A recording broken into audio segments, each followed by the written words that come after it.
are tuned into the greatest. Allow me to reintroduce myself. The Sultan of SWAT. The King of Crash. The Colossus of Clout. The Colossus of Clout. Yo, this is Nappy Boy Radio Live. King Kong ain't got shit on me. He's so crazy. And I'll be damned if I let you tear it down just because you don't like the way another. You either die a hero or you live long enough to see yourself become the villain. Everybody stay where you are. Chill the F out. I find your lack of faith disturbing. I am Prince T'Challa, son of King T'Chaka. Well, around here, between Normandy and Weston, we call this here a little twin. Wow. It's simple. We kill the Batman. I'll do you one better. Why is Gamora? Tell me, do you bleed? You could not live with your own failure. Where did that bring you? Back to me. These white men are dangerous. Do you understand the words that are coming out of my mouth? Now there's gonna tell me how much I have to fuck around to find out what I need to find out. Oh my God, you want to talk about mothers? Oh, you want to talk about mothers? It's mother time. Move, Captain. I won't ask a second time. It's no moon. It's a space station. It's too big to be a space station. Here at WIZ, we play nothing but the hits. Nothing but the hits. Nothing but the motherfucker. I ain't scared of you, mother.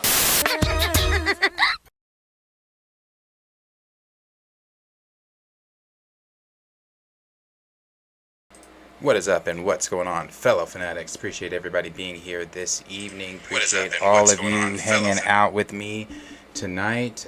We do have some things to get into tonight. I see everybody that is already in the chat, and I appreciate that so very much. Appreciate everybody that's already here. Appreciate you guys that have already liked this stream today. If you haven't, go ahead and smash that like button. Appreciate it again. Raptor Cloak, appreciate you being here. Zang Beto, D Stizzle, Mind of Inception, Andre Ware, Ant-Man 991, C Jeezy, Chill Spot, JD75, my guy Chillmonger, Xavier Phoenix, John Connor, appreciate you being here, and Dougie Fresh. Appreciate all of you guys being here. Appreciate, again, everybody that's in the chat, everybody that's like the stream. As I always start, if you would like to, you can join our Discord. If you're new here and you would like to join our Discord, or maybe you're not new here. Maybe you just hear me say this every stream and you're just like, fuck that shit, I'm not joining it. But maybe you want to join the Discord. If you're interested and you want to join the Discord, the link is down below in the bio. You can click that link.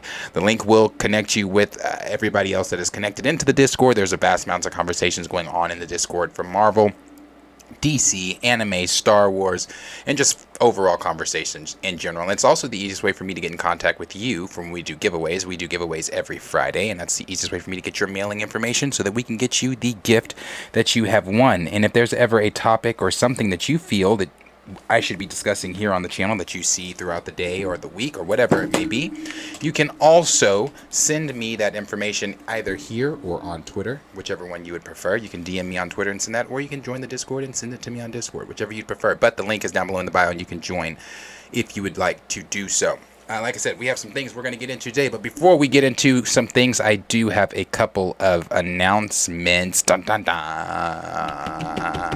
What does that mean? What does that mean? What are the announcements? Well, okay, so you guys know, since you guys have been here, I've normally, like, whenever, you know, when the panel was here and everything like that, when we had the panel going, not to say that the panel's not still going, the panel is, it's just, you know, schedules, busy, life, etc. But every day I'd ask the panel, you know, how was your day, blah, blah, blah, and in return, they would ask me, well, Darius, how was your day? And my day would always say, oh, I hate my job, etc., etc., etc. Well, the last few times I've come in, you guys know, I got that new position at work where I am no longer in the position I was in. I do all the deliveries now. I'm in the shipping and mailing department where I do all of the deliveries that we have. Well, that has now changed. So yesterday, my supervisor walked into our department and told me, he was like, well, that's done. And I was like, what? And he said, I just put in my 2 weeks. And I laughed, like, you know, thinking, bullshit. No, you didn't. And then he just kind of looked, and I said, wait, is this a serious conversation? He said, no, I'm dead ass. I said, what the fuck? I said, you put in your 2 weeks. What the, you know, and I love my supervisor. Aaron is Aaron is dope, bro. He's one of the coolest dudes you will meet. Aaron is so cool, and I hate the fact that he's leaving. But anyway, I got pulled into our boss's office. The guy that owns our laboratory, he pulled me into his office this morning and made me the supervisor over the shipping department. So I am now the supervisor over the shipping department, which means I don't have to do the deliveries anymore. I now dispatch people to do that for me. So which means a lot of new things come with my new position at work. One of those things being I have to be there. Thank you, Zangbeto, for that. But one of those things being I have to be there earlier, and I have to be there by 6, which means I'm up at 5 because I've now got to get my pets adjusted to the new schedule. I've got to get them up earlier. I've got to get them fed earlier and everything's like that. I got to get them adjusted to the new schedule. Then I've got to make sure that I am in office by I got to make sure I am in office by 6 a.m. So it's a little shitty, but the time is shitty, but hey, that pay raise, that pay raise in my new position is pretty dope. And like I said, it was funny though. I'm about to get into everything. This is the last thing I'll say. It was funny though because one of the guys in the department came up to me and was like, "Hey, do you mind if I take my lunch?" And at first I was confused, like, "What the fuck are you asking me that?" And I was like, "Oh, I'm your supervisor now. That's right." So yeah, that should be cool, laid back supervisor. Everybody already knows me up there anyway. It's not like I'm not about to come in and be like, putting foot up motherfuckers' asses or anything like that. But it's gonna be fun. It's gonna be cool. So I no longer. You remember how I told you guys I would come in and be like, I gotta go to Tulsa tomorrow morning. Fuck that shit. I don't have to drive to Tulsa. I'm sending someone to Tulsa. So it's dope. I appreciate everybody for the congrats. Thank you guys so much. Let's see, Dougie Fresh. Thank you. Chill said, but can you dispatch a T'Challa recast? Bruh. Man, can I dispatch a T'Challa recast? You know what? The next time we ship some shit to California and it's in the vicinity of Marvel Studios, I will ship them some words. How about that? That's the best I can do. I will ship them some words. I liked what you did though. That video that we were talking about that you put out, I liked it, bro. I dug it. That was funny, especially the guy you were that really wasn't understanding shit at first. Then he started slowly getting it throughout the video. That shit was funny. I liked it. Big ups to Chill for that, and appreciate everybody else for the congrats. Thank you, Mind of Inception, No More Champagne, Andre, D Stizzle, Profess the Film Fan, SP Flash. John, appreciate all of you guys. Sir Yuri G, thank you so much. But with things changing a little bit, like I said, that means things are going to be a little bit different on the streams through at least Monday, Tuesday, and Thursday. For Friday streams, it doesn't matter because I don't work that next day. But now that I have to be up at 5 and be there by 6, I'm going to have to, which means that the portion of the videos of the streams where I go through everyone's comments is going to have to be scaled down a bit. I'm not going to be able to touch on everyone's comments like I really want to do, but I'm not going to be able to do. So what I'm going to do is have to pick at least 4 or 5 comments or questions that I feel are standout comments or questions, and those will be the ones that I address before I move to the next topic. Again, nothing is ever expected, but everything is always so very much appreciated. If you would like to have a question or a comment read or something that you put in, you can either send it through Streamlabs. I can answer it there to make it a priority, or you can send it through a super chat and I can answer it through there, whichever you guys would prepare to do. I know I've been saying that, Kenny. I have been saying that for a minute, but now it's real. Now, as much as the reason I've been saying it is because I love reading y'all's comments, so it kind of, I forget, and I'm just like, fuck it, I'm just going to read them all. But now it's real because I'm in a different position now, and I'm a supervisor, so I gotta make sure that I am in peak fucking form in the mornings. So, but we're gonna get into the stream. We're gonna get into the things we've got to talk about. So let's get into it. The first thing we're going to talk about is why. I don't know why this is going on, But it's happening, and it looks like Disney has decided, with one of the things Bob Iger decided with himself being back as a CEO over Disney, is that they needed to bring back the Toy Story franchise. And to me, the Toy Story franchise should have ended after the third one, which was brilliantly perfect, a perfect ending in my opinion. But then they got Toy Story 4, which for me personally, your mileage may vary, but for me, it's okay. It wasn't something that, to rant and rave about. I thought the Sticky or whatever, Forky, I think that was his name.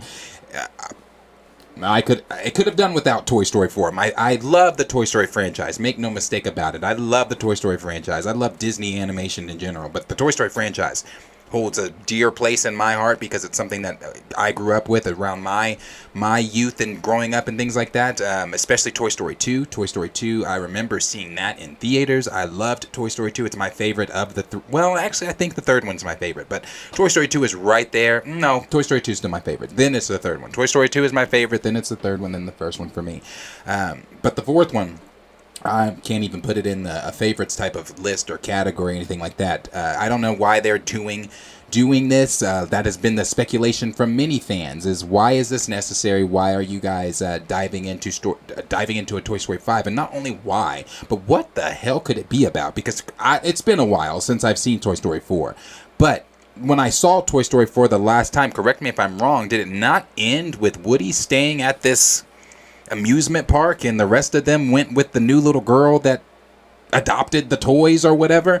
So what, does this little girl live close to this amusement park, or are the toys going to be going on an adventure to be back with Woody or to find Woody, or maybe it's not even going to be around Woody and Buzz? Maybe I saw someone suggesting that Jessie should be the main character, and I'm not against it. I mean, I still don't understand a Toy Story 5, but I'm not against Jessie being the main character of it. But at the same time, it's just like, what?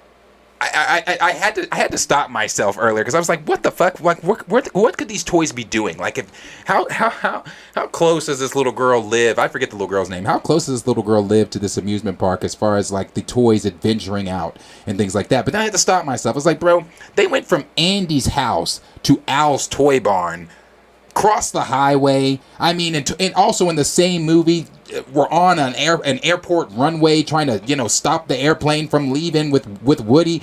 So it really maybe doesn't even fucking matter how far she lives away from the amusement park. The toys will find a way. They found a way in every other film. They'll find a way. And not only that, like, they found their way from Pizza Planet all the way back to Sid's house. Like, it's possible. But I still ask for why. Well, this is what Screen Rant has to say. And they're asking the same questions for why. Why is this happening?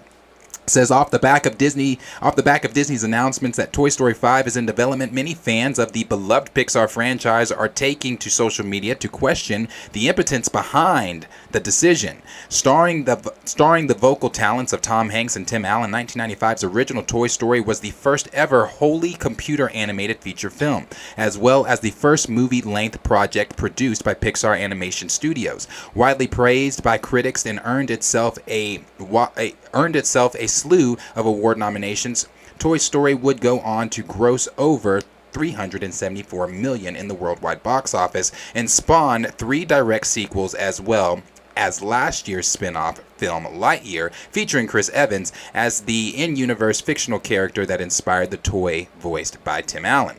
Now Disney, which first acquired Pixar in 2006, seems set to continue the franchise, with Toy Story 5 announced by CEO Bob Iger at the company's latest quarterly earnings call. Yet despite the Toy Story films holding special place in many viewers' hearts, not everyone is enthusiastic about the possibilities of a new sequel. Taking to social media in droves, viewers who grew up with the original films are questioning the need for another, with many accusing the studio of engaging in a blatant cash grab. Check out just some of the responses below. This is somebody saying, "Yay, there's going to be a Toy Story 5, just what everybody demanded. Totally not an unnecessary cash grab, and people aren't burnt out on Toy Story franchise. How about no?" There's another one that said, "Curious if they'll replace Don Rickles for Toy Story 5, given how critically cash-driven the venue is most likely.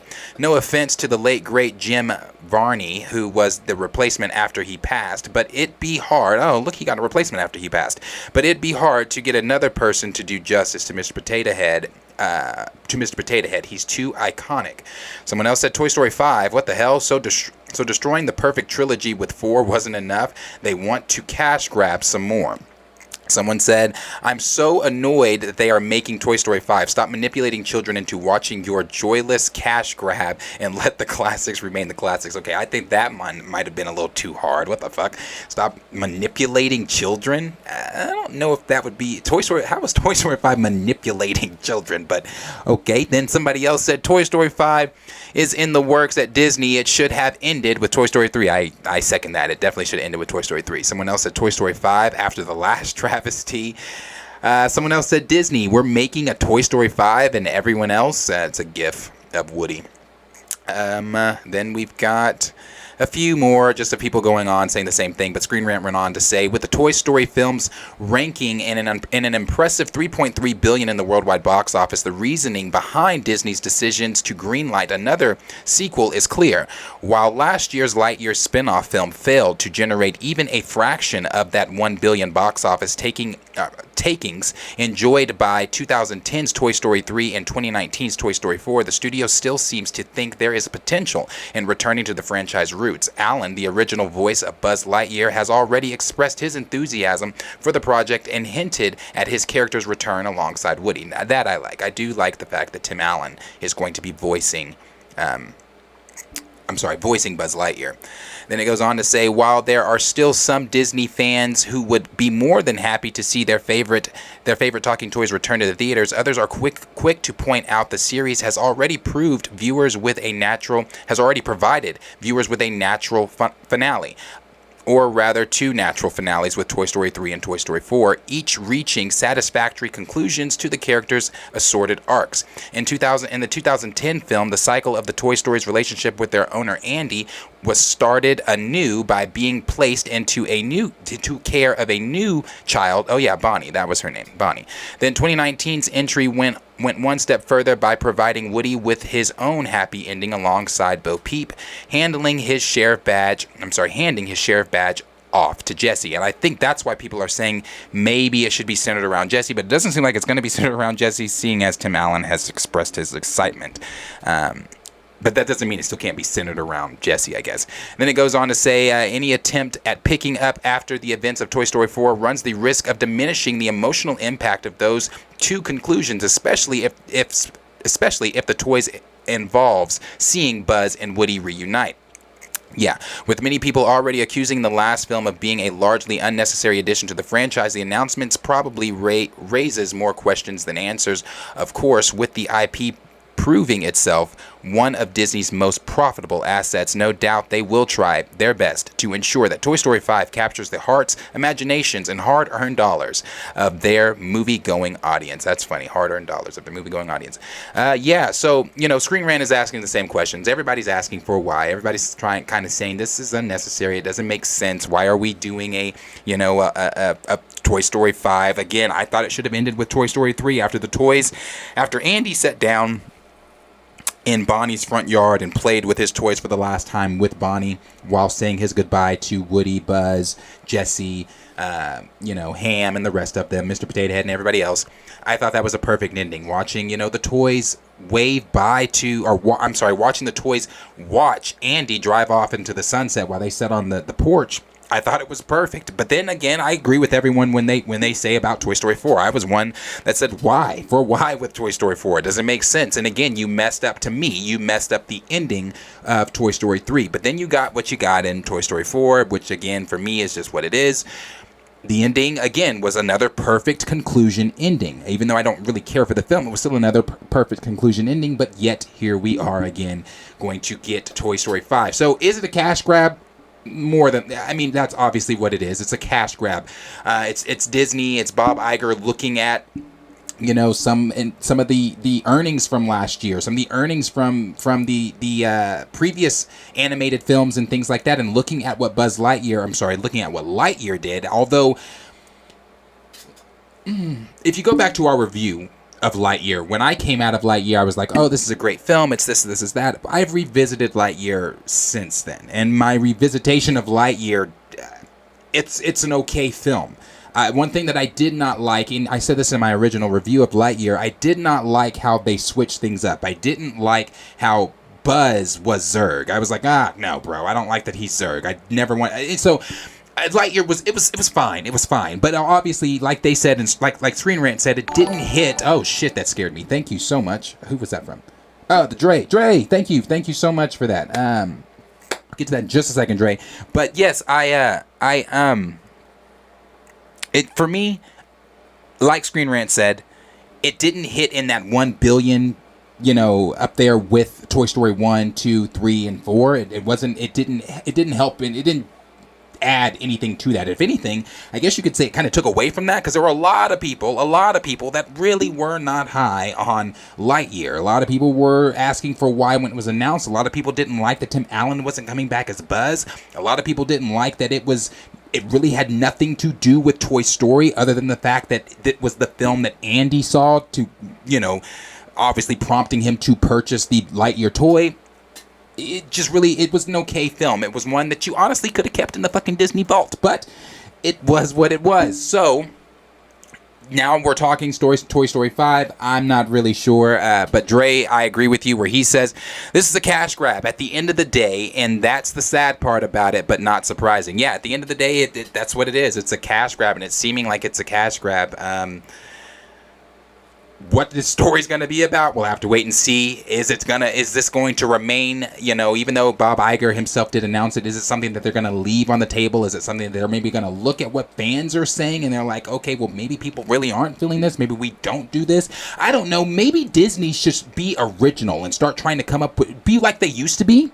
Maybe Disney should start trying to be the Disney of old and start, I don't know, get some more creative minds in there, because if the minds that you have right now cannot come up with something creative, something new, something that's not rebooting, or something that's not messing up your already concluded franchises or whatever it may be, maybe get some other guys in there that can be creative, that can put new, fresh ideas on the table for you guys, because it seems like they are just recycling a lot of the old. It's not the same creative minds that once were there at Disney.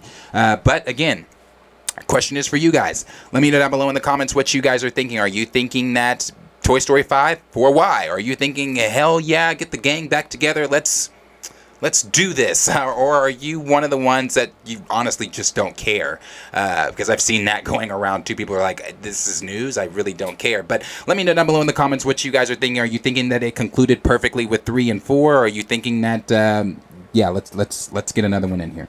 Let me know what you guys think down below. All right. So let's see if I can do this. If I can do this right. Okay. Let's see. Absent God said, so what is the cartoon prove that you could have ended, but people love it. People will go see it. Now if this one bombs, then okay, let's stop. But if not, why are people complaining about something is being made? So what if it's 5?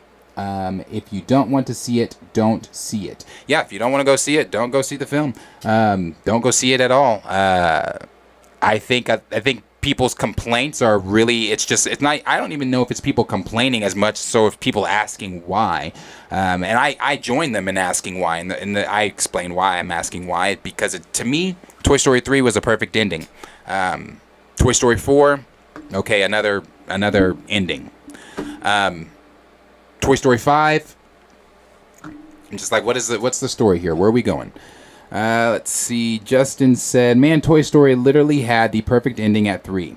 4 was unnecessary, and making another one is just a cash grab, and I agree. Let's see. Black Claw 2 said, Disney has an original film coming out later this year called Wish, which we will... Oh, do we have an Afro-Latina princess? Now, in this film that the Afro-Latina princess is in, is she going to be turned into some type of animal halfway through the film, or is she going to be the Afro-Latina princess through the entirety of the film? Because that also, and Chill has brought this up before. He actually brought it up in the newest video that he just put out. And check that out on Twitter if you haven't. But that is where, you know, in The Princess and the Frog, Tiana, Princess Tiana, we only see Princess Tiana for what, maybe 15 minutes of the, and that might be generous. That 15 minutes may be generous, but 15 minutes at the start of the film, and the rest of the film, she's the frog. She's a toad the entire time. So I'm just interested to knowing, are they actually going to be respecting the Afro-Latina princess, or is she going to just be yet another princess, another minority princess that, you know, they show for a little bit of time, but then they quickly keep in the film, but transformed by some type of magic, transformed something. You know how Disney is. You know how the princess stuff goes. But Black Claw says, nope, she's going to be a human the whole time. So if that's true, that's dope. We'll have to wait to see what that looks like.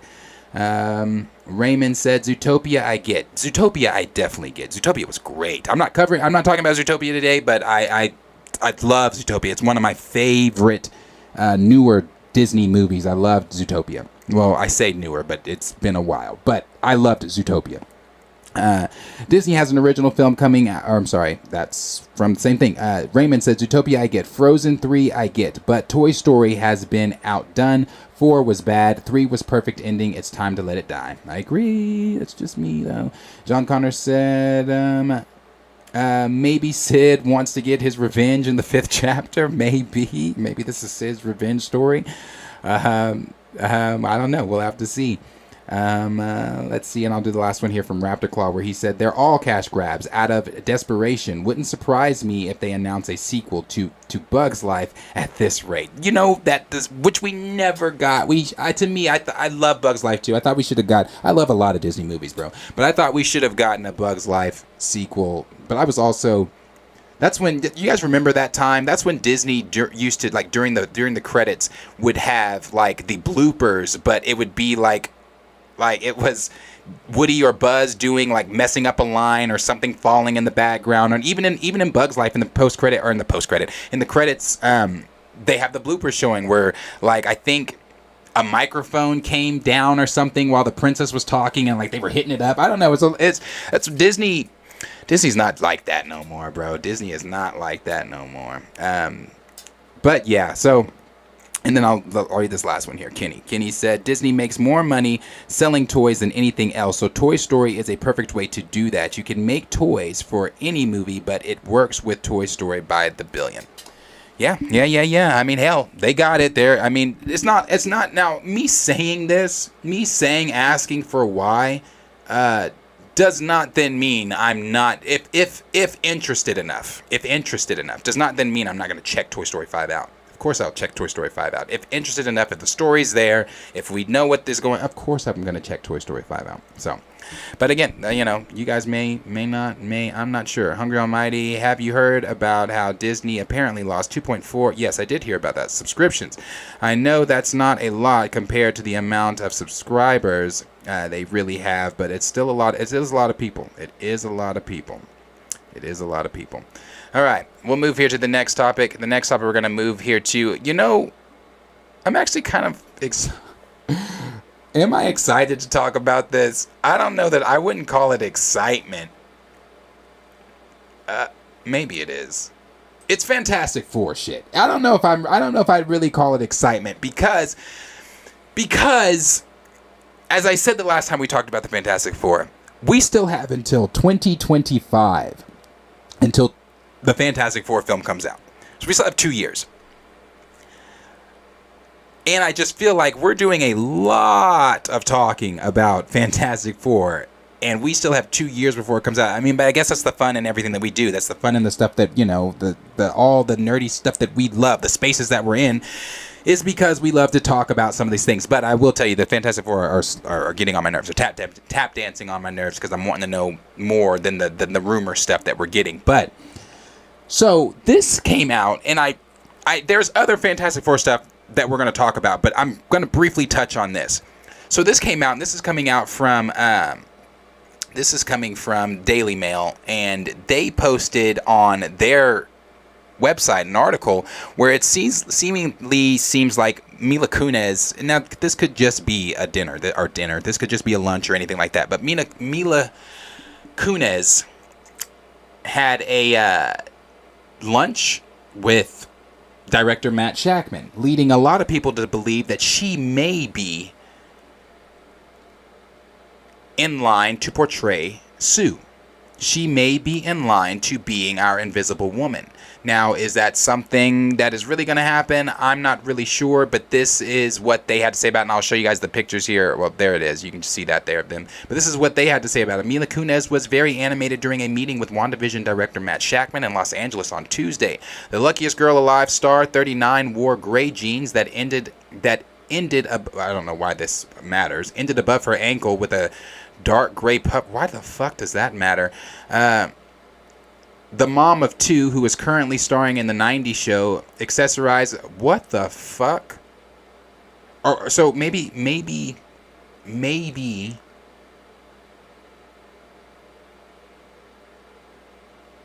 Okay, no, I'm not reading this.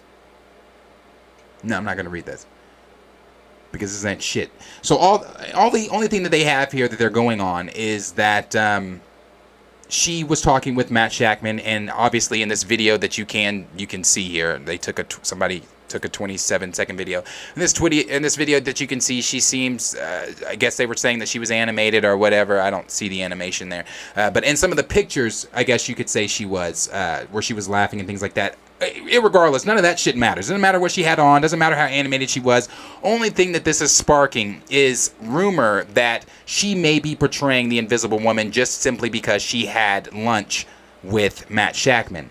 Now, we do know that they are still possibly currently. I'm one to believe that they know who they want as Sue, as Reed, as Johnny, and as Ben. I'm one that believes that they've already gotten their cast down. These are just names that were possibly in the ring to being a part of Marvel's first family and the MCU casting. So maybe Mila Kunis was meeting with Matt Shakman. Maybe she wasn't meeting with him for Fantastic Four. Maybe this was just a harmless lunch. I don't know their relationship. I don't know if she knows him outside of, the film industry, or if he knows her outside the film industry. I'm not really sure, but it was interesting. I saw it. They were talking about it on Twitter. People were saying that, Matt did meet with her. She could be Sue, so I wanted to kind of dive into it just a little bit. There's really not much to go on. I thought Daily Mail had a little bit more to say, but obviously they did not. So, I guess that's where they're saying she's animated right here, where they're both laughing here. But that's that on that. But sticking with that same energy with the Fantastic Four, one of the things that has come out is Penn Badgley has broken his silence on the casting rumors of him being Reed Richards. And it came from the Happy, Sad, Confused podcast. And with that podcast is obviously, he was speaking with Josh over there. Josh being the Happy, Sad, Confused podcast host. He questioned Penn Badgley on several different things. On You, Season 4, which that came out today, today.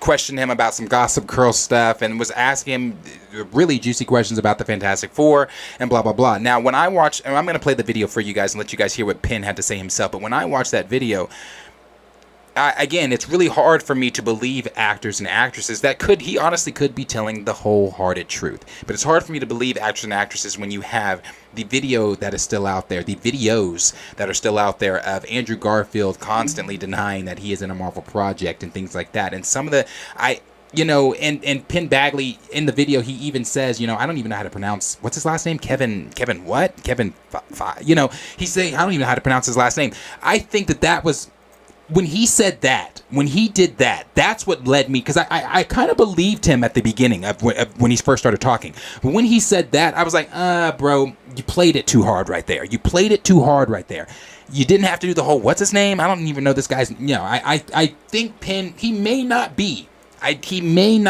our 616 Reed. But I do believe he is going to be on that Council of Reeds. I strongly do. And if I'm wrong, I'm wrong. But I strongly do. But this is what the direct had to say after they, covered it and everything like that. And I will play that video in just a second. But this is what they had to say. It is unknown which actors will portray the MCU's Fantastic Four, but a famous actor has addressed the possibilities and potential being involved with the upcoming reboot. One consistent part of Marvel's rumor mill is the past months is centered around the Fantastic Four. Several different actors were rumored to be in consideration for the role of Reed Richards, such as Adam Driver, Diego Luna, and Penn Badgley. However, most of these actors played coy about the matter, with Fantastic Four director Matt Shakman even pointing out that all of the casting stuff you see is pure rumor and speculation, and he and Marvel Studios have nothing to announce right now. Again, this is speaking in an interview with Josh over at the Happy Sad Confused podcast. Penn Badgley talked about joining the Marvel Cinematic Universe while also addressing the rumor that he might play Reed Richards in the franchise's Fantastic Four reboot. When Josh told Penn to imagine himself stepping into a superhero costume, Badgley admitted that he doesn't know anything about it. When asked if he ever met Marvel Studios president Kevin Feige, Badgley still played coy about the matter. And I will play that video of what he had to say, if I can find it.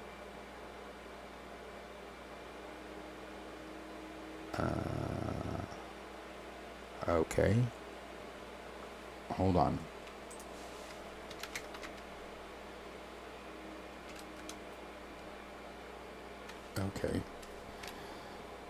Okay. Hold on one second. Let me get the video. I had the video, but let me get it again.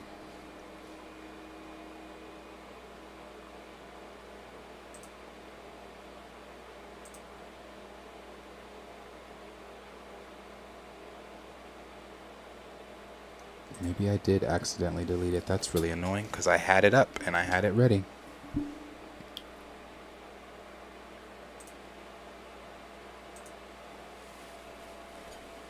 One second.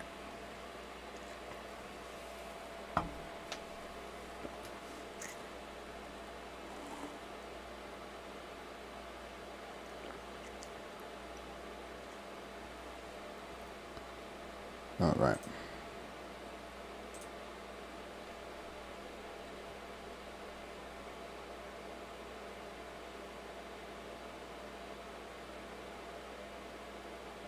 All right, here we go. Here's the video. Let's watch this. Look, you think you're a celebrity now, Penn. Imagine just for a second you stepping into a superhero costume, as many have fan casted. Well, no, I can't reveal that. Neither confirm nor deny. No, I don't know what to say about that. Have you ever met Kevin Feige, Penn Badgley? No. Now, it's possible. It's possible that I have, but not in this context. I might have met him years ago, and I wouldn't, I'm not sure. Okay. Is there any smoke to this fire of this Fantastic Four rumors of Reed Richards? Is it that intriguing to you? What can you say? Where there's smoke, there's not always fire. It actually takes a lot to get from smoke to fire. I'll say that. It takes a lot. So should I feed the fire? Do we want to? Penn, do you want my help in feeding the fire, or are you? That's not how this fire gets lit. This fire gets lit by Kevin. I don't even know how to pronounce his name. It's Feige. That's the first. Feige. All right. I'm trying to help you, man. All right. So I'm clearly not gonna. No, I'm clearly not in a Marvel movie now. Again, are you a comic book guy? Like, did you read Fantastic Four? Did you know that stuff? No. Okay. The only comic books I did read were Spawn, and a bit of Spider-Man. I did love Spider-Man, and then a bit of Wolverine. So Fantastic Four was never on my radar. Okay. So an open mind, at least, to this kind of world.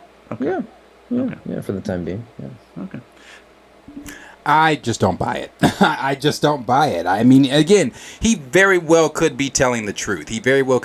Now, again, I do not think that he is our 616 Reed. I don't think he's. I don't know.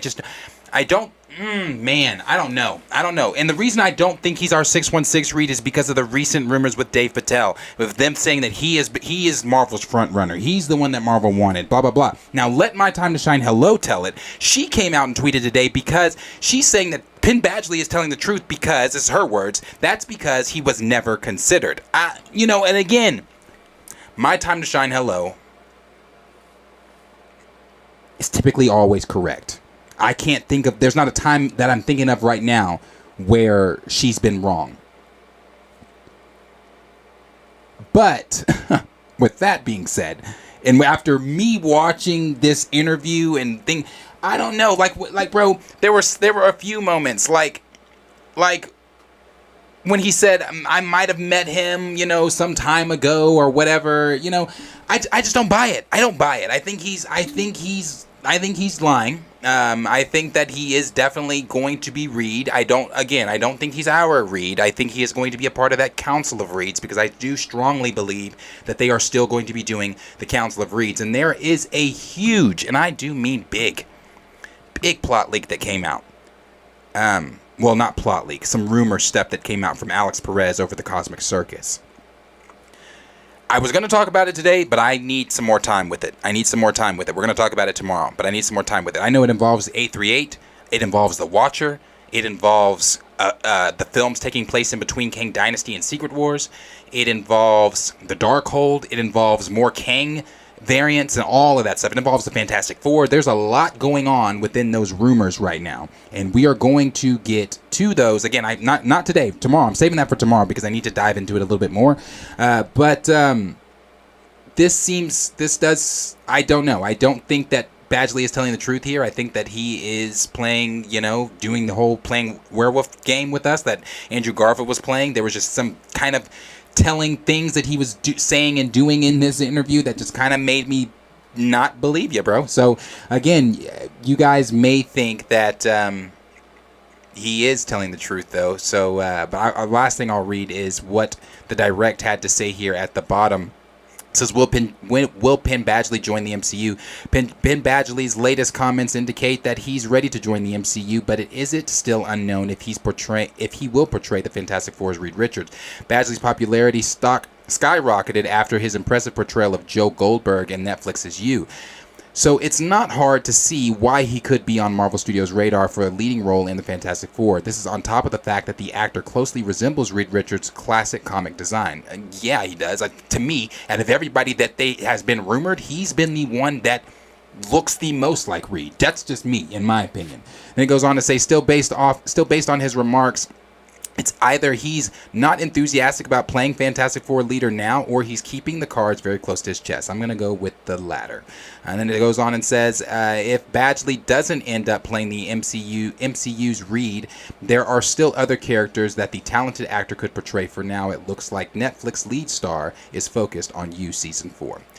So, yeah, but, you guys have known, for me, it's not been a secret over here. Penn Badgley has been my pick. He's been the He's been the pick that I've been wanting the longest for Reed. As soon as I saw that fan casting, as soon as I saw that fan art of him as Reed, he was my top choice, and he still is my top choice to be Reed Richards.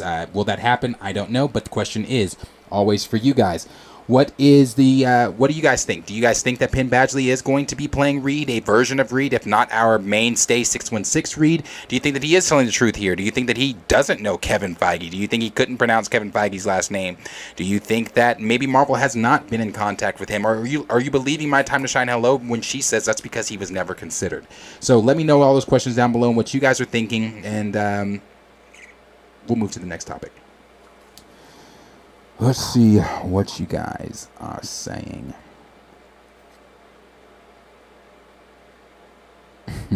Chill said that's pretty much a confirmation for me. Mind of Inception said, yeah, he's capping. Let's see. Dougie Fresh said he's capping. Miss Keita with the eyes. John said overacting. Let's see. SB Flash 1523 said either Penn Badgley or Ben Barnes for Reed Richards.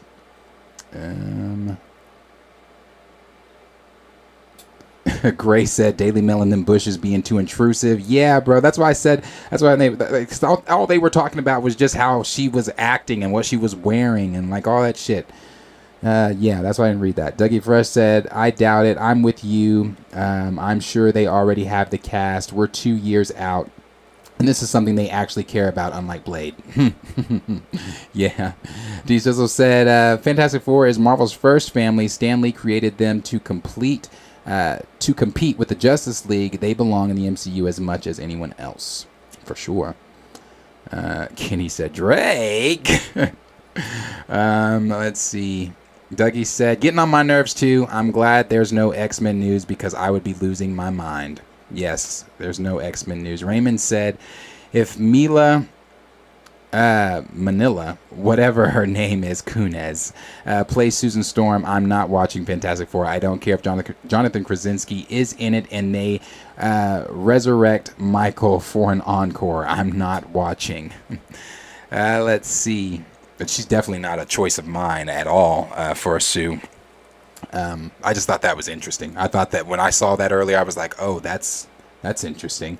Sir Yuri G said, I never got to see you, but if he's a good actor, I would give him a chance if he's Reed. You is great, bro. I would definitely encourage anybody in the chat and listening that has not watched You, binge the hell out of that shit. You have, 3 seasons that you can binge before you jump into season 4. There's only part 1 of season 4 out right now. I think part 2 comes out in May, January, March? What is this? No, maybe it comes out in March. I don't know. I don't remember. But I think it comes out in March or something like that. But I would definitely encourage anybody to check out You. You is great. You is so good. I think Penn Badgley is great as who does he? What's his character? Joe, as Joe in You. Let's see. Xavier said, I feel like there's a very good chance he'll be on the council. I think so too. I don't think that all the names we've been hearing have just been names. I think that they are names that they do want to actually be Reed, but not the Reed. We want you to come be Reed, but not the Reed. You're going to be on the Council of Reeds. I'm telling you that it's happening. Let's see. Kenny said Feige seems like a this conversation never happened type of dude. Yeah, it definitely is. That's why Jeff Loveness, we heard him say it on the red carpet the other night, and anytime any of these actors or actresses talk about this stuff, they always say, well, I don't want to get sniped out. We're supposed to be real secretive about this stuff. I even take it, one of my favorite interviews with Kevin Feige is when they were doing the Hawkeye stuff. The Hawkeye, when they were promoting Hawkeye, and it was him, why am I blanking on her name that plays Kate Bishop? Haley Steinfeld. It was Haley. It was Jeremy Renner and a couple others. They were all sitting in the front, right, in chairs, and Kevin Feige was sitting in a chair behind them. But it was somebody else. 2 other people were behind them with Kevin Feige. Well, the interviewer asked Haley Steinfeld about the Young Avengers, and I shit you not, the first thing she did, she turned and looked at Feige. And Feige looked at her like, keep your fucking mouth shut. And she said, she was just like, I don't know. I guess we'll have to wait and see. So I'm yeah, bro, Feige is definitely this type of conversation, it didn't happen type of dude. Cornelius said, nah, a Council of Kangs doesn't mean we need a Council of Reeds too. That would actually be corny in live action, too comic booky. I mean, I guess it really depends on who's watching. Because for me, I would love to see a Council of Reeds. For me, I want it to be comic booky. I don't know why we've strayed away from being comic booky. Not straying away from being comic booky is why we don't have T'Challa. I mean, I would love to see, give me all the comic booky shit you want to give me. Get weird, get crazy, get wild. That's what I want to see. I want to see them get crazy. I want to see them get wild. I want to see the MCU do some shit that we've seen from the comics. I mean, that's just my opinion. And again, I'm throwing the tomatoes back at you, Cornelius, because I didn't like yours either. That's my, I really think a Council of Reeds would be dope on screen. Let's see. Gray said, my favorite Kevin Feige interview was at Wakanda Forever premiere.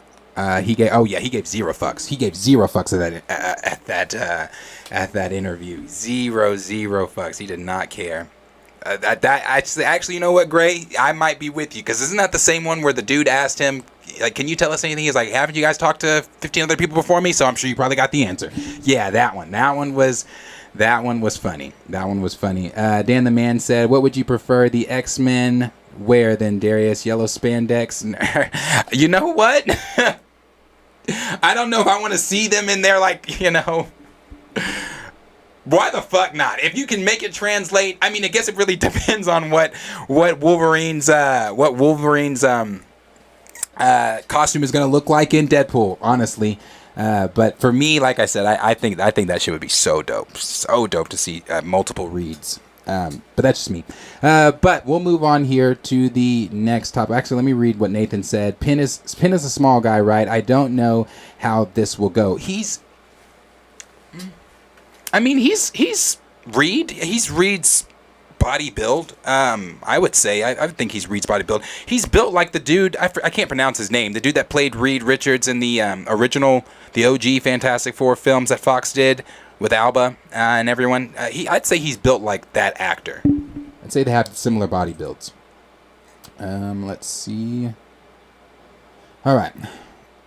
Let's move on to the next topic here. And the next topic that we're going to move to is going to be James Gunn. James Gunn's doing a lot of fucking talking. And I do mean a lot of fucking talking these past, since the announcement. Since becoming CEO of DC, he has had a lot to say.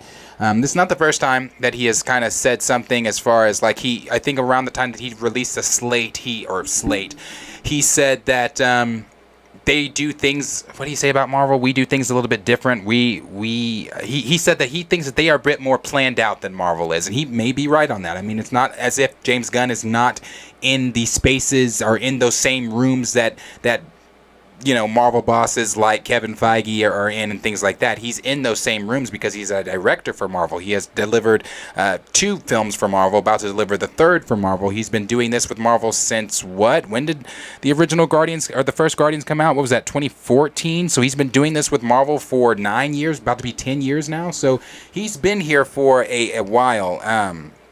He's been here for a while for sure. So I would say the things that he does know that go on behind the scenes at Marvel, he's pretty accurate on speaking on. But this is what he has had to say in critiquing Marvel here lately. This is the latest thing he's had to say. It says, the new DC studio boss and MCU alumni, James Gunn, criticized Marvel Studios' habit of editing its films at the last minute. And again, we've kind of talked about this a while back, like, and around the, what was that, early 2022, I want to say we started talking about the VFX teams being pushed to their limits over at Marvel, people quitting. We even saw VFX people coming out writing, different tweets and different statements saying that, they're done with Marvel, saying, some people saying that it's what I remember one that some guy said, he's like, I've been here 16 hours or something like that. I've got another 6 hours to go. And after this, I'm putting in my resignation and all this kind of stuff. There were so many people that are part of the VFX team over at Marvel that have come out and been upset with the treatment of the VFX teams over at Marvel, because Marvel does do these things at the very last minute, like James Gunn is saying here. The director goes on to say, the director who has been on the inside of the production process at both DC with the Suicide Squad and Marvel Studios with the Guardians of the Galaxy trilogy has unique insight into the habits of each studio. It's no secret that Marvel often conducts reshoots for its films very close to their release date, which puts a strain on post-production. Recently, Gunn and his CEO Peter Safran revealed their plans to revamp the DCU with a new slate of projects titled Chapter 1: Gods and Monsters. While the chapter nature of this slate is very reminiscent of the MCU's phases approach, the studio head said there are some Marvel Studio strategies he hopes to avoid. Following the announcement of DC Studios' Gods and Monsters slate, James Gunn and Peter Safran took time to answer any lingering questions from the media. As per Gizmodo, one question that was posed was why fans should trust this new slate of DC projects over others in the past. Gunn said the biggest difference is I've done it, and that his time within both the DCU and the MCU make him uniquely positioned to oversee the slate. This is Gunn saying the biggest difference is I've done it. So I started Guardians 1 with a story of what that trilogy was, where it started and where it ended. And that story is just the smaller version of doing this. I've been inside a company that did it very well, but it's very different than this. Gunn added that Marvel Studios does a lot of things really well, but the studio doesn't have everything completely worked out ahead of time. Marvel didn't have everything completely worked out ahead of time, but they did a lot of things really well, one of which is not giving up. And I really love that about Kevin Feige and the whole gang. I've seen them turn bad movies into okay movies into good movies, and good movies into great movies because they do not fucking stop. The lead This led Gunn to comment on Marvel's habit of editing right up until the last minute, which he said was too much. They give it whatever it needs to make it as good as it can possibly be up until the 11th hour, and they'll be editing the day before the premiere. It's a lot. It's too much. No last minute editing for DC as the DCU attempts to turn over a new leaf. It makes sense that it would learn from the mistakes of its biggest competitor. It's almost expected at this point that Marvel Studios films a lot time for expensive reshoots close to release, which has occurred with all three of its most recent movies, including Ant-Man and the Wasp: Quantumania, Black Panther and Wakanda Forever, and Doctor Strange: The Multiverse of Madness. Given the many moving parts of such an expensive cinematic universe, it makes sense that the things in Marvel movies may change in the time between principal photography and release, so reshoots may be needed to keep up the continuity. However, as Gunn pointed out, this requires editing to take place until the last minute and adds pressure doing so on the post-production team. Marvel has been criticized in the past for the treatment of its visual effects artists who have claimed the studio is horrible to work with due to its last-minute demands. Gunn has said that the DC's new slate is a lot more planned out than the MCU, and hopefully by sticking to that plan, DC Studios can avoid the similar scenarios. So, yeah, it's like I was saying there at the beginning. We all know, we've all been here. We know that the VFX teams, as the direct stated, say that Marvel Studios is horrible to work with. Marvel Studios is not somebody that they plan on working with in the future. We also know that Marvel Studios significantly pays VFX workers way less than any other studio. Which again, at the time when I heard that, I was really surprised by it, and I felt bad for the VFX teams. Why? Because they are spending countless hours in the studio to make sure that the film is ready to be presented to the audience. Now, maybe what we saw in Thor: Love and Thunder with some of the VFX shit, like with Heimdall Jr.'s head floating there, that whole green screen shit, some of the other shit, that maybe that was the VFX team saying, fuck you, we're not, fuck you, because I'm tired. I've been here since the 11th hour. I'm tired. So we've seen people, again, saying the things that they've said about the MCU, saying the things they've said about the conditions that they work in over at the MCU. So people are upset. The VFX teams are upset. And maybe James Gunn saying this, and I'm hoping with all the talking, and I do mean all the talking James Gunn is doing, I hope for his sake, I really do, for his sake, that the DCU that he's delivering is a knockout DCU, because this man has said a plethora of different things. Most recently he's come out and talked about how Zack Snyder has reached out to him and basically given his seal of approval on the new DC slate for Gods and Monsters, which could possibly either really piss Snyder fans off, ease Snyder fans to, being more accepting of the DCU, or give them something new to discuss and maybe some type of conspiracy theory that they might, form. I'm not really sure. But I'm hoping that with all the talking he's doing, that he does come in and back it up with the projects that we've seen named thus far. Now, again, with the VFX teams saying that the things that they're saying about Marvel, is DC Studios going to be able to deliver something different? Are they going to be, is the VFX teams over with DC going to be in less harsh conditions while working and things like that? It seems like they are, from what James Gunn has said. Now, as far as what he's going to deliver, if DC can truly deliver, I am still hopeful. I'm still very hopeful of what we've seen.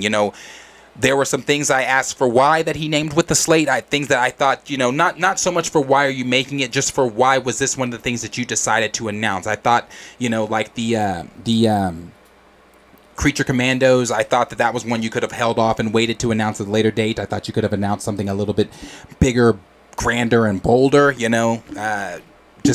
just to get fans excited about and to kind of ease people's minds about what it is that you're doing with the DCU. But at the same time, I also posted this on Twitter. Somebody had shared, there was that tweet going around on Twitter of James Gunn and Peter Safran sitting in what looked like a hotel conference room with a projector board pulled down, and they were giving their slate in front of a small crowd of maybe about 10 people.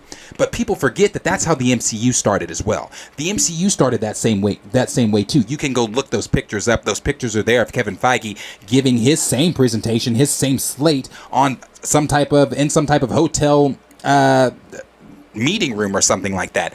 But at the same time, I retweeted that, and I said,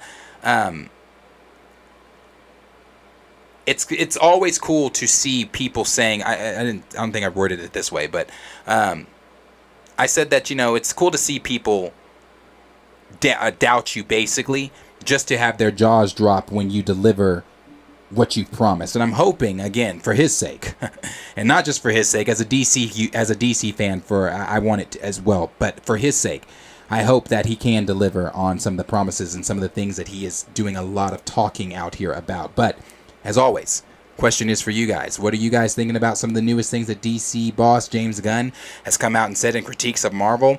Do you think that James Gunn once again is doing just a little bit too much talking? Do you think James Gunn should just let whatever projects they've got coming, the projects that we know that they have coming, the ones that he's named, should that just be should those projects do all the talking? Should he let those projects and the things that come out for those projects do the talking when James Gunn just sit back and just drop the mic? I feel like that should be the approach he takes, because again, he's doing a lot of talking that I'm hoping that he can back up. And the last thing I'll say here about all of that is it's kind of seeming like it is confirmed that he is directing and writing the Superman film. And again, I didn't like it when he was just writing it, and I sure as hell don't like it that he's writing and directing that film.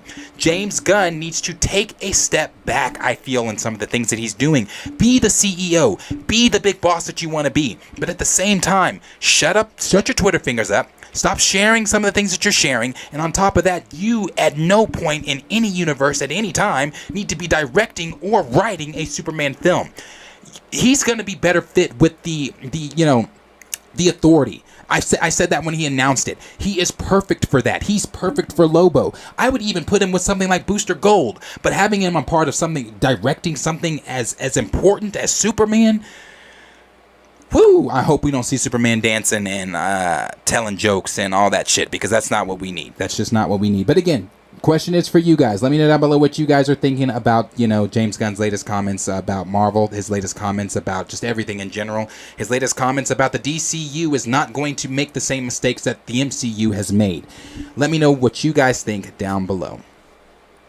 Let's see. Let's see what is going on. Okay, we'll start here. Chill said he can't promise DC will never edit close to release. Right. That's why I said James is doing a lot of talking, bro. A lot of talking. Dougie Fresh said James Gunn is transparent, and I love that. Marvel doesn't give a damn about anything but those dollars. I don't know James personally. He might not care about fans, but it sure seems. No, I'll definitely say that he does. From what I've seen, because like you said, I don't know James either, so I can't say whether he does care about fans or he doesn't. But from what I've seen, I'll agree with you, Dougie. It definitely seems like he does give a shit about the fandom. He does have his ear to the ground. Yeah, I've mentioned that before. About DC, the new regime seeming like they have their ear to the ground way more than the previous regime did. Obviously with he tweeted out Mr. Terrific way before we even got the slate. So when Grace brought up Mr. Terrific, I was like, well, I don't know if that's really news, because James shared that himself. We kind of figured with the sharing of the picture that meant that Mr. Terrific was going to be in development over there for the new regime. And that's something I will say again, having your ear to the ground, wanting, that was something that a lot of black fans, a part of DC, were wanting, saying, James, are we going to get representation? Are we going to get some of these black heroes? Who's going to be, even E-Man tweeted at James Gunn and asked him, who's going to be the first leading black superhero film in your franchise, the new DCU?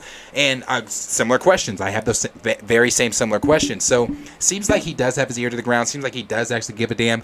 Again, I just think that I like the fact that he gives a damn. I like some of the things I do like that he answers. I like that he answers fans on Twitter. I do like that. I like that he's answering, like, when I say I like he answers fans on Twitter, I like when he's answering questions. Like when somebody said something about Batman Brave and the Bold, he came back with information. Like nothing that he didn't, nothing nothing spoiler or anything like that. He just gave, he answered their question. I like stuff like that. I don't like the arguing with Den of Nerds. I don't like the arguing with other, YouTubers and things like that. I think that's where you have to take a step back.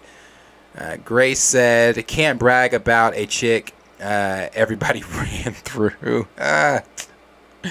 Johnny Stevens said, James Gunn talks a big game. I ain't impressed by his slate or DC. I think the choice to make Jon Stewart a sidekick is suspect, and the treatment ain't going to be better at the other side. He better back it up. I agree, brother. I agree. He's got to back it up. He's got to back it up. Dan the Man said, man, F all this superhero noise. The real hype to seeing Vin Diesel fight Mecha dinosaurs tomorrow in Transformers.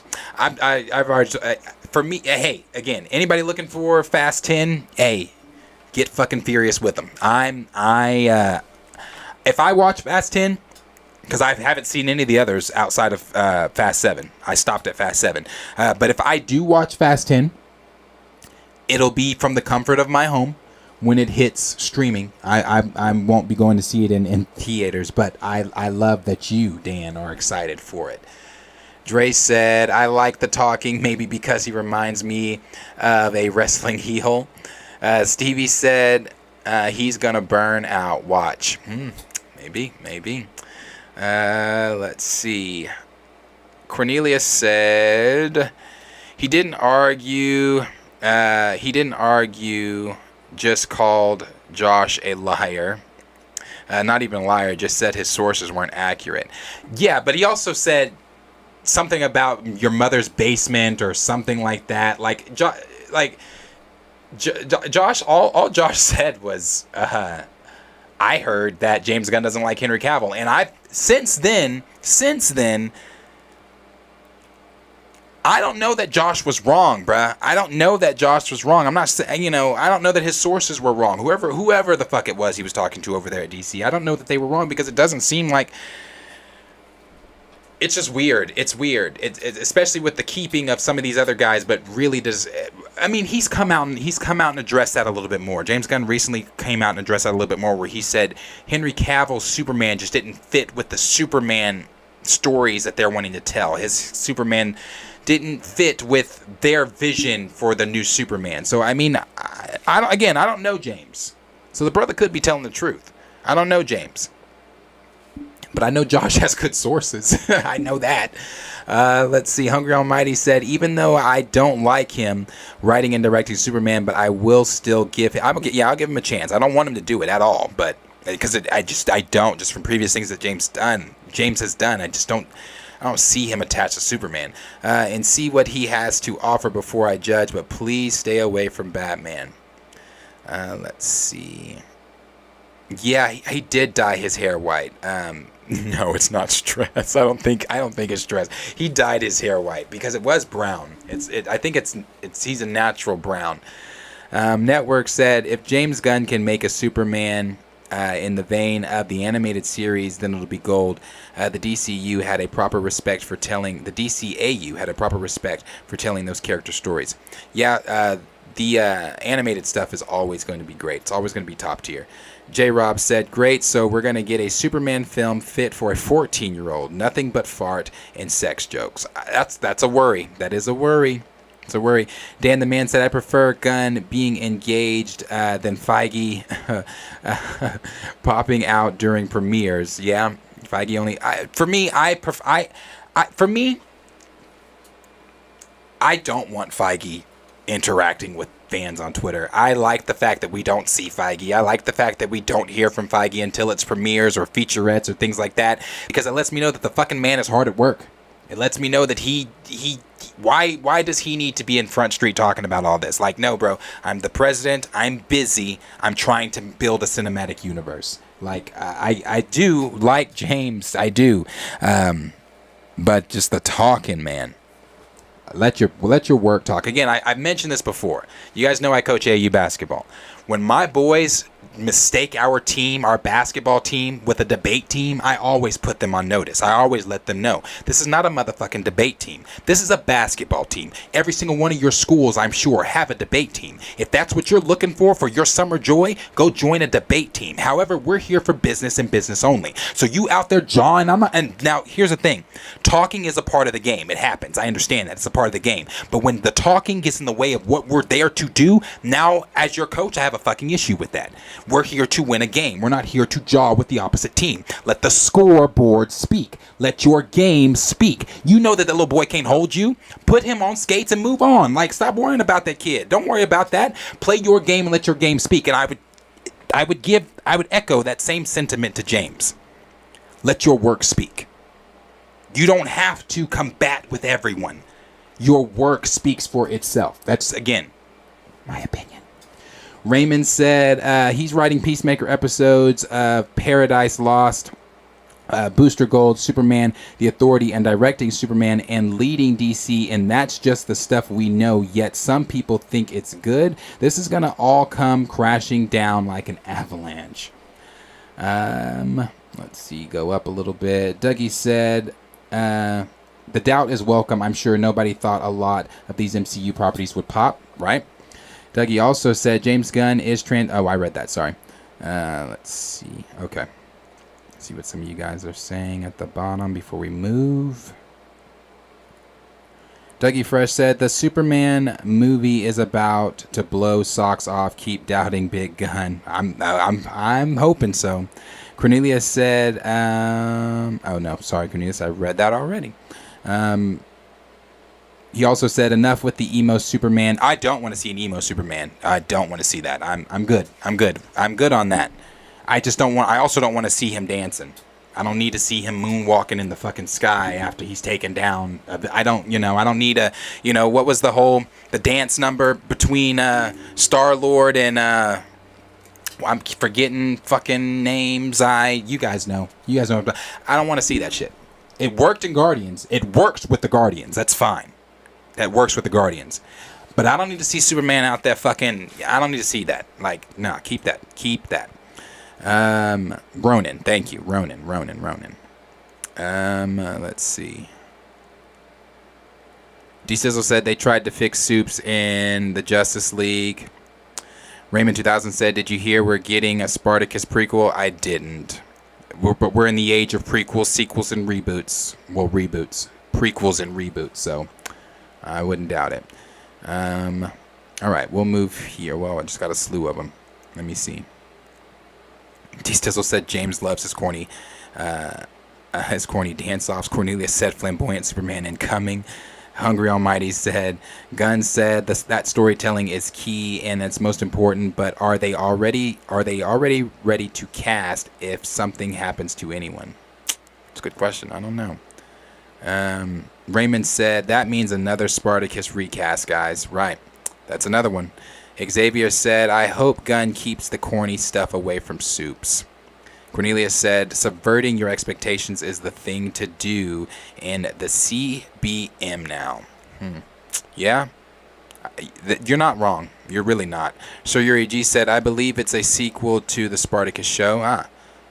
Johnny said, no, it's a Spartacus sequel. D-Stizzle said, wondering how James will spin that first box office failure. Oh, shit. Calling it? You calling it, D-Stizzle?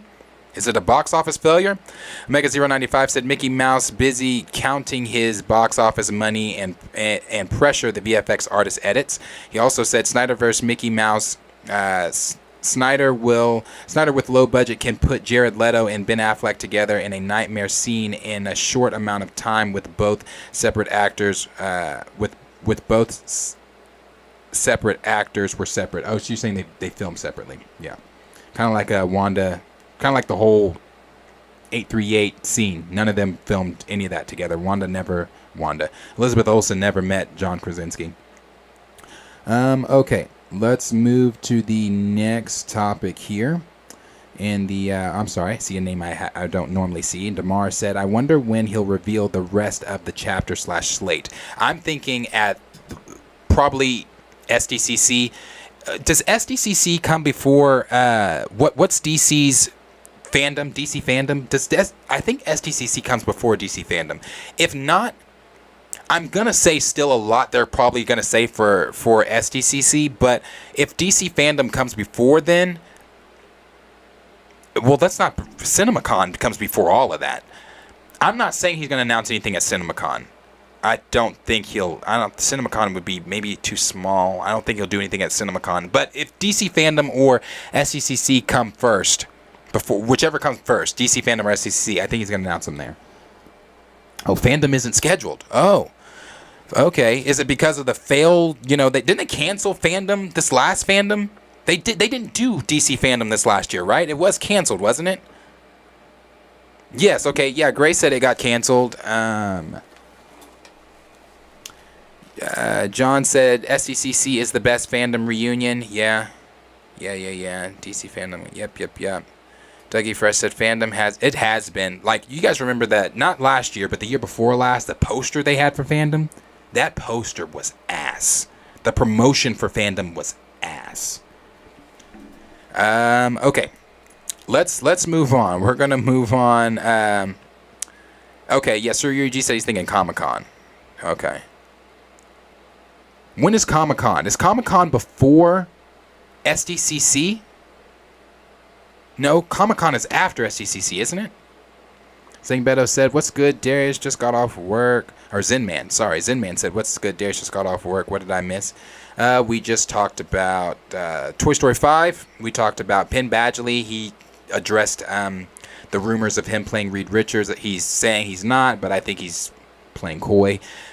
We talked about, right now we're on James Gunn, and we actually just finished it. James Gunn critiquing Marvel, letting that, saying that Marvel does great things, but Marvel doesn't have it all figured out. Unlike DC, where he's been in these rooms, he's done this, he's done that, he's gonna make sure that they do it correctly. That's about all you've missed, really. All right, let's move here to the next topic. Next topic we're going to be moving here to is Deadpool 3. Now, we've got some news here about Deadpool 3. And again, I honestly should have saved Deadpool for tomorrow because it kind of feeds into all of that multiversal stuff from the Cosmic Circus. Those big rumors for what's going on in the MCU. I would like to read it, but we're not going to read it because it's long and it's a lot. But we're going to get into the Deadpool stuff at least. So we've talked a little bit. Hold on. Officially MG said, Darius, before moving to the next topic, check Grace's recent tweet. It pertains to DC and James Gunn. Okay, let's see what Grace said here about DC.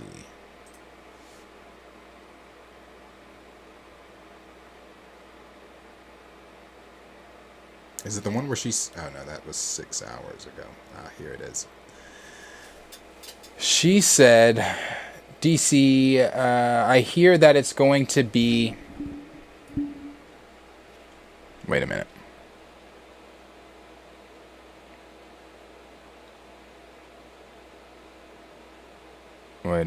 Okay. She said, I hear that it's going to be a former Batman who cameos at the end of The Flash. A former Batman. And could potentially stick around at the new... could potentially stick around... I'm sorry, I'm reading this in my head, but I was also... Sorry, let me read it for you guys, my fault. It could potentially stick around as the new permanent DCU Batman.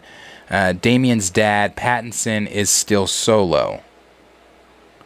I know who it is, but it would be uncool to reveal the whole thing.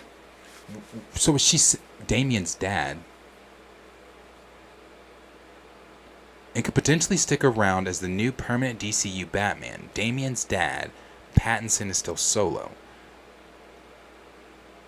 Oh, I see what she's saying. She's saying whichever Batman comes in. I don't like that. Wait, she's saying that okay, so what she's saying here is a Batman, someone who has formerly played Batman, whether it be Michael Keaton, whether it be Christian Bale, Clooney, or the others, someone who has formerly played Batman is going to appear at the end of The Flash, and that person could potentially be the Batman moving forward, and James Gunn and Peter Safran's rebooted DCU, which would mean that person would be Damian's dad. I don't like that, because I'm looking like I don't. So George Clooney, too fucking old. What's dude's name? What's the now I have to look it up. Now I have to see the other people that have portrayed Bats.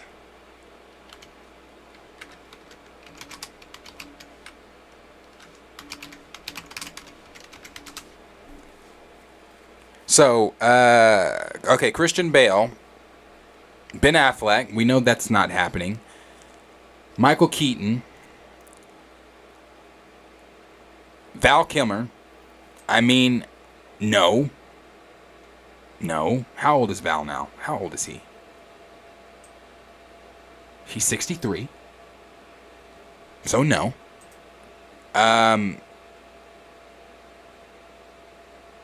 These are George Clooney. Some of these are like animated voice people. George Clooney. Voice actor. That's about it. That's Jason Sudeikis was Batman's voice? The fuck? Yeah, Jimmy Kimmel. Jimmy Kimmel was Batman's voice in Teen Titans Go. Shut the fuck. Yeah, those names though, Christian. The only one I could see is Bale. The only and Grace has good sources, so I'm not saying it's not true. If this is true, and a former Batman, someone that has been Batman before, is coming back and potentially going to be the Batman in the new DCU, the only person I could see it being is Christian Bale. But then, what do you guys think of that? Do you guys like that? Do you guys like the fact of Christian Bale coming back to be Batman? But in being Batman, to being father to Damian, I'm gonna be honest with you. I like Christian Bale as Batman, but I don't want him back as Batman. I don't. Because if it's a reboot, as I've been saying, reboot. Get a different Batman. Get someone else to be Batman. I don't know that I don't know how Christian Bale's Batman. I mean, obviously he could act completely different, but I don't know. I don't like that though. I don't like it. I want a different Batman. I want a new Batman. I don't want a recycled Batman that's because then what's the point of this reboot? If we're just grabbing a bunch of the old, what's the point of the reboot? If you're again, I didn't even want to get into this shit, but keeping Zachary Levi, what's the point of the reboot? If you're keeping Ezra Miller as the Flash, what's the point of the fucking reboot? You're I don't know. I don't know. This is some of those things that give me, like, I have hope for James Gunn. I still trust James Gunn, but this is some of those things where I'm like, James, what? I agree, Johnny. It would tarnish the trilogy. Like, I agree. I just think that it messes up what Christian Bale and Nolan did for their Batman. And not only that, Nolan, like Matt Reeves, was adamant that he wanted his Batman to be grounded in realism. He didn't want it to be. He never wanted his Batman interacting with. Now, again, just because it's Christian Bale does not then mean that it's Nolan's Batman. It could be a completely different Batman. This is the multiverse we're dealing with. But I still don't want Christian Bale to come back as Batman. I just don't. So I don't know. We'll have to wait. We'll have to wait to see more about this. Maybe some more comes out about it. I'm sure other people are going to be talking about it tomorrow, since she just did put this out 53 minutes ago. So maybe other people are going to be talking about it tomorrow. Maybe we might even have more to dive into with it tomorrow. But just from this little synopsis here, I don't like it. You guys like it? What are you guys saying?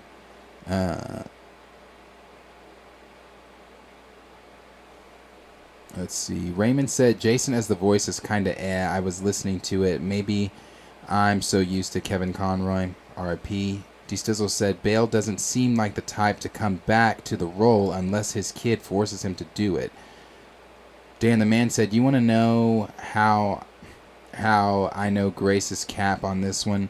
James himself said Batman is going to be a couple years older than his 20-something year old Superman. He also said, oh, God. He did say that, didn't he? He did say that. Cornelius said, remember, they're doing the Bat Family, so my guess is Clooney. They are doing the Bat Family. But, okay, how old is Clooney? George is, okay, he's younger than Val, I mean, but only by a year or two. He's only younger than him by 2 years. He's 61. Bro, are we looking for a 61-year-old Batman? Are we looking for bats? And again, like Dan the Man said, James did say that. That's something James Gunn did say. So I don't know. We got to see more. We have to wait to see more. But I want to finish that. A 61-year-old Batman. So he's going to be like Bruce at the beginning of Batman Beyond, getting his ass kicked? Tired, breathing all hard, leaning against the walls and shit, huffing and puffing. That's the Bruce we're getting? Because at 61 years old, that's the exact Bruce that we're fucking getting. We're getting Batman Beyond Bruce. And at that point, if you wanted to do a 61-year-old Batman, why cancel the Batman Beyond rumored film? If that was really happening, why cancel it? You could have kept Keaton on as the older Bruce, and you could have brought somebody younger into being Terry. Or you could, if you wanted to go with Clooney, you could have got Clooney to be the older Bruce and brought somebody in as Terry. But again, that just makes sense to me if you're doing that. But having a 61-year-old Bats with the rest of the league, because I'm just assuming here. I've said this since James announced the slate. I'm assuming the league has to be established. If he's already got Damien, if he's already got Damien, that would mean the league would have, because a lot has, and the Bat Family is established too, that would mean a lot of events have already happened, which would mean maybe the league would have to be established by this time. So if the league's established by this time, a 61-year-old Batman with the league? That reminds me of the Dark Knight animated series, where Superman came down to him and said, Diana went back to Themyscira. The lanterns, what did he say? The lanterns went back to, I forget everything he said. He basically said how everybody basically retired. Bruce, why the fuck are you still doing this? Like, why just chill out. Like, that's what he was telling him. Like, I don't see it. A 61-year-old Bruce? I don't like it. I don't like it.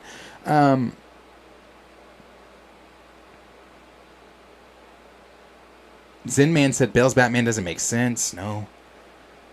Liam said he didn't like it either. He said he wanted a full reboot. Yeah, it makes sense. Cornelius said, get it, sexy back, sexy bat. Kenny said, Batman can barely speak to fair. John said, Scarlet Centurion will be the Marvels. That's the... I want to talk about it, but we're going to talk about it tomorrow. Remember when I told you guys, for Kang Dynasty, I hate to kind of shift it back to Marvel here, but the question was asked, so I'll answer it. I told you guys for Kang Dynasty, I had seen the rumor that several different teams were going to be fighting several different versions of Kang. I told you guys a Cosmic team would be fighting the Scarlet Centurion. That lines up with the rumors now of the Scarlet Centurion showing up in the Marvels. However, the only thing I will tell you guys about that leak, this is the only thing I will tell you guys about that leak for right now until we talk about it tomorrow, is this. Hold on, let me find that. This might piss some of you off. So, you guys ready to be pissed? I'm about to talk Deadpool. But I'm about to piss y'all off. Alright. You know how we've all been saying we want to see more of the multiverse? How Phase 4 really didn't show a lot of the multiverse outside of the minute and 30 seconds we spent traveling through different universes in Doctor Strange and the time we spent in 838. We really didn't experience the multiverse in Phase 4. Well, Phase 5 doesn't seem like it's about to be a lot of difference. It says here that... Let me make sure.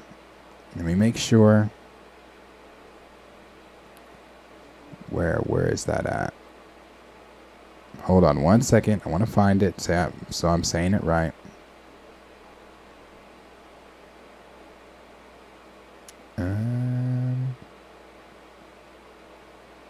All right. From all of Phase 5. This is coming from the guys over at the Marvel Studios subreddit.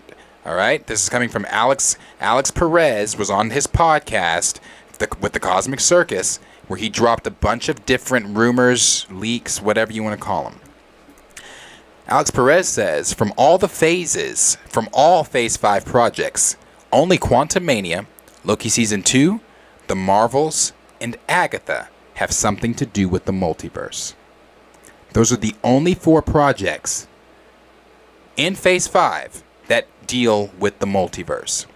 So the only time that we're seeing Kang is in Quantumania, Loki Season 2, The Marvels, and potentially Agatha. And I don't think he's showing up in Agatha. So I said that to say, let's take it back to the rumor about the multiple Kangs fighting multiple different teams. Now let's take it back to what John said about the Scarlet Centurion showing up in the Marvels. I believe that is true. I believe that Scarlet Centurion is going to be showing up in the Marvels. I don't believe that it's a huge role that he's going to show up in the Marvels with, because he's not the main villain in the Marvels. If anything, it's probably a post-credit scene that he shows up in. But that is the rumor as of now. And Cornelius, again, brother, you know what? Where are those? Are they in here? Can I look that up in here? There we go.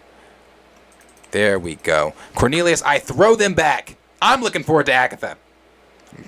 I'm sick of y'all shitting on Agatha. I'm looking forward to Agatha. Liam, I know you're still in the chat. You're looking forward to Agatha. Me and Liam are going to be the only ones sitting here looking forward to Agatha. And you know what? Me and my little Agatha heart are going to be okay. I'm all right. Yeah. And again, we're going to get into this whole thing tomorrow. This whole thing. The Beyonder is coming. The Watcher is going to be heavily involved. 838 is back. Okay, I'm gonna read this little paragraph right here. I'm gonna read this paragraph, and that's it. That's it. I swear that's it. And then we're moving. We're gonna move to the next topic. I swear that's it, though. All right. He said, "Don't make me take a flight to Oklahoma so we can fight." I'll meet you at Will Rogers. I'll be in Terminal 8. Okay. This paragraph says, the incursion in the upcoming Avengers film will be between Universes 616 and 838. There is an alive, unseen Illuminati member from 838 who will have a bone to pick with the Avengers. All right, let's start that over, so just in case nobody, let's start it over. The incursions in the upcoming Avengers film will be between Universes 616 and 838. There is an alive, unseen Illuminati member. Now, who the fuck do you think that could be? It's the member we all expected Tom Cruise to be, and that was Iron Man. It goes on to say, there's an alive, unseen Illuminati member from 838 who will have a bone to pick with the Avengers.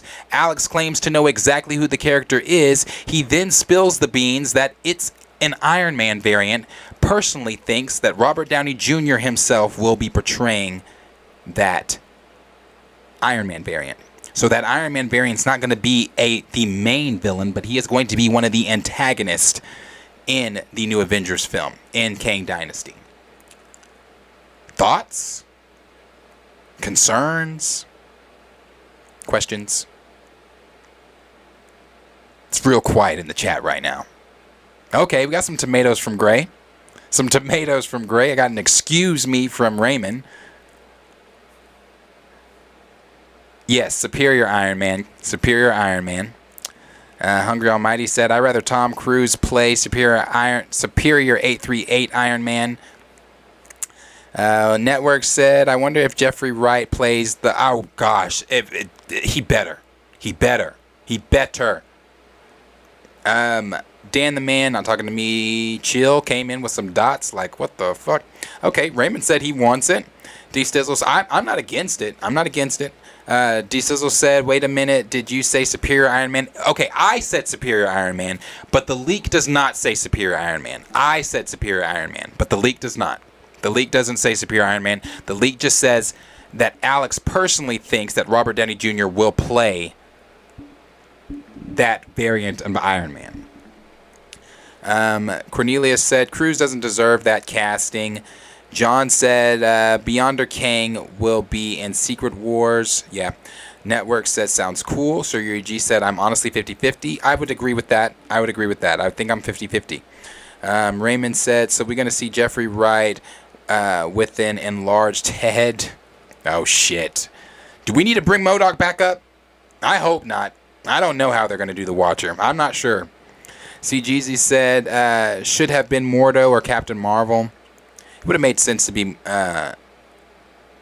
Mordo. He still is alive. Dougie Fresh said, it better be Superior Iron Man with all those Ultron bots. Right. It made sense too, though. Chill said, I wonder if it's RDJ or Tom Cruise. Well, Alex Perez is saying he believes it's going to be RDJ. I'm not really sure. But we do know that RDJ is coming back. We know that. We know for sure RDJ is coming back. And this makes sense with the last leak we got about RDJ. The last leak we got about RDJ said that RDJ was not going to be... I'm sorry, that RDJ was going to be one of the main characters in Kang Dynasty and Secret Wars. So, it all kind of lines up there. Let's see. Dougie Fresh said, we've all seen Watchers in the MCU. That's true. We've already seen them. We saw them in Guardians and what else? Guardians and something else. I don't remember the other film. Cornelius says Superior A38 Iron Man with T'Challa, please. You know what? Again, I'm going to tell you, depending on who is writing that Secret Wars film will depend on if we get a T'Challa. I'm not putting my expectations anywhere for seeing T'Challa because I'm not going to get my hopes up just to leave the theater pissed. So I'm not going to get my hopes up for it. Do I want to see T'Challa? That's a stupid question. But I don't want to get my hopes up for it. Like, if the Russos are truly, if they really do, and I know I keep saying we're going to dive into the Russos talking about things that talking in the past about how much they want to do Secret Wars, how much they want to do the X-Men, X, Y, and Z. If the Russos are truly doing it, I have hope and more faith in believing T'Challa will show up. Because the Russos handled T'Challa with excellent care when they had him in their grasp in the MCU.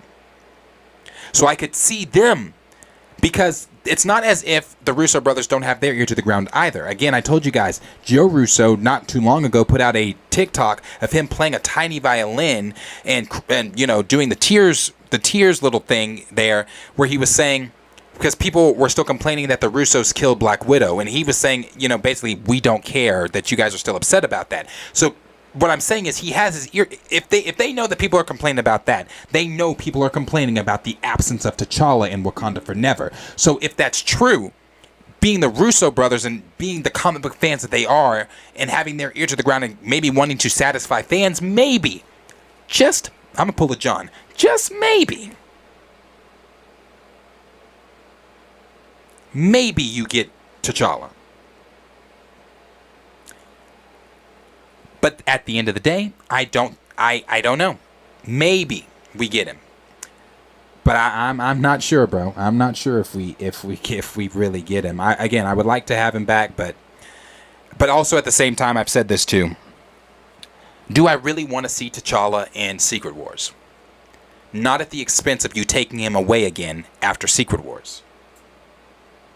If you are going to put him on a platter in front of me, and I get to enjoy that platter for 2-3 hours, but then when I leave the theater, I'm also leaving T'Challa yet again behind me, because he's not going to be moving forward in your stories for the MCU. Didn't Letitia right now, I'm going to be honest with you, when it comes to the stuff that they've been sharing, look at y'all, got me sidetracked talking about T'Challa. Here we fucking go. When it comes to the stuff that they've shared about, Exactly. Chill. Temporary representation. Exactly. Again, check out the video he just did on temporary representation on his Twitter. But I have checked out of articles. I can't tell you the last direct article I've read about anything coming out about Wakanda Forever. I've not read any of that because I simply don't give a fuck. Like, when Letitia Wright I read the title. I saw the title because I was scrolling through my Twitter feed. And of course, I followed it direct, so I'm going to see certain things. I saw the title of the article. Letitia Wright teases possibilities, or whatever the fuck it said. Something possibilities for BP3. I don't fucking care. Why do I care? Why should I care? T'Challa's not in it. And if again, playing on that temporary representation, if you put him in Secret Wars, it's for a hot fucking second. And then he's gone again. And then he's gone again. So then we as fans are going to be sitting there saying, damn, that was dope when T'Challa... Because don't get me wrong. If he showed up, bro, I'm standing up, I'm clapping, tears are flowing, and I'm happy. But that's a temporary happiness. It's temporary. It's temporary. He's not there to stay. It's temporary.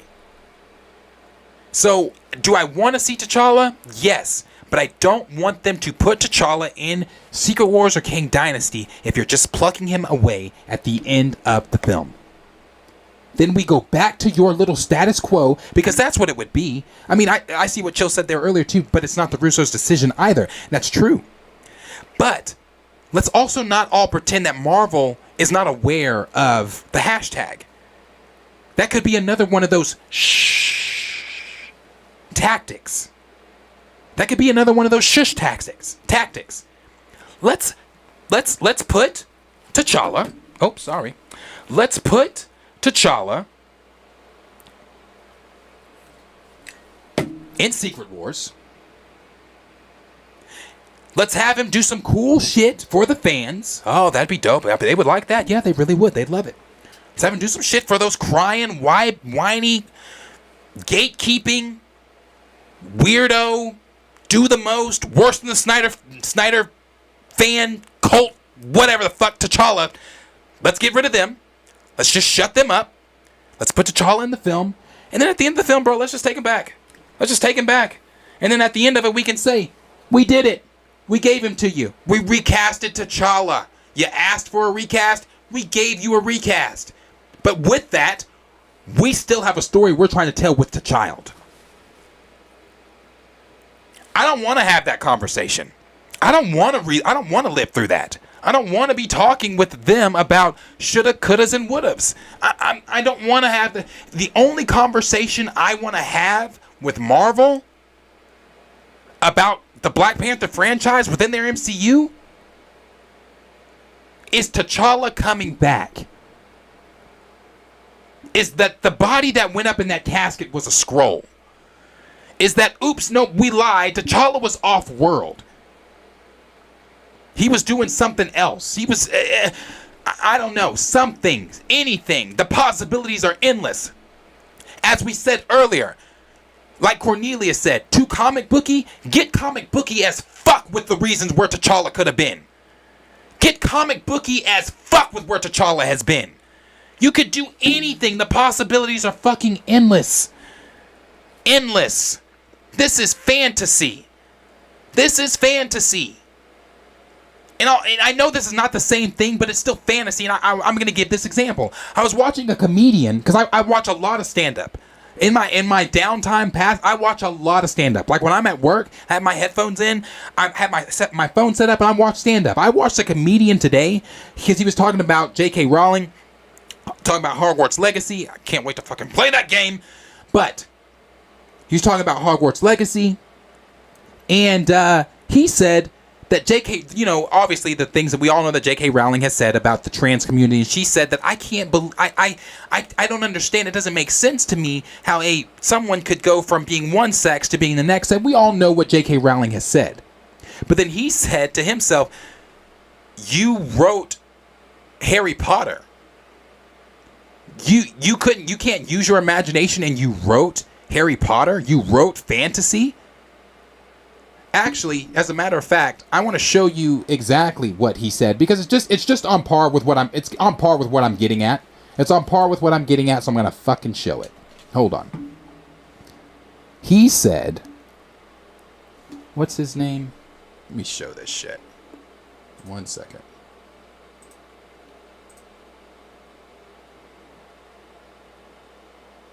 His name is, okay.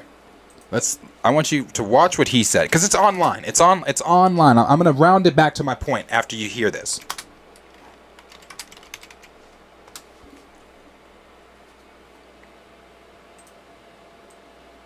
Like J.K.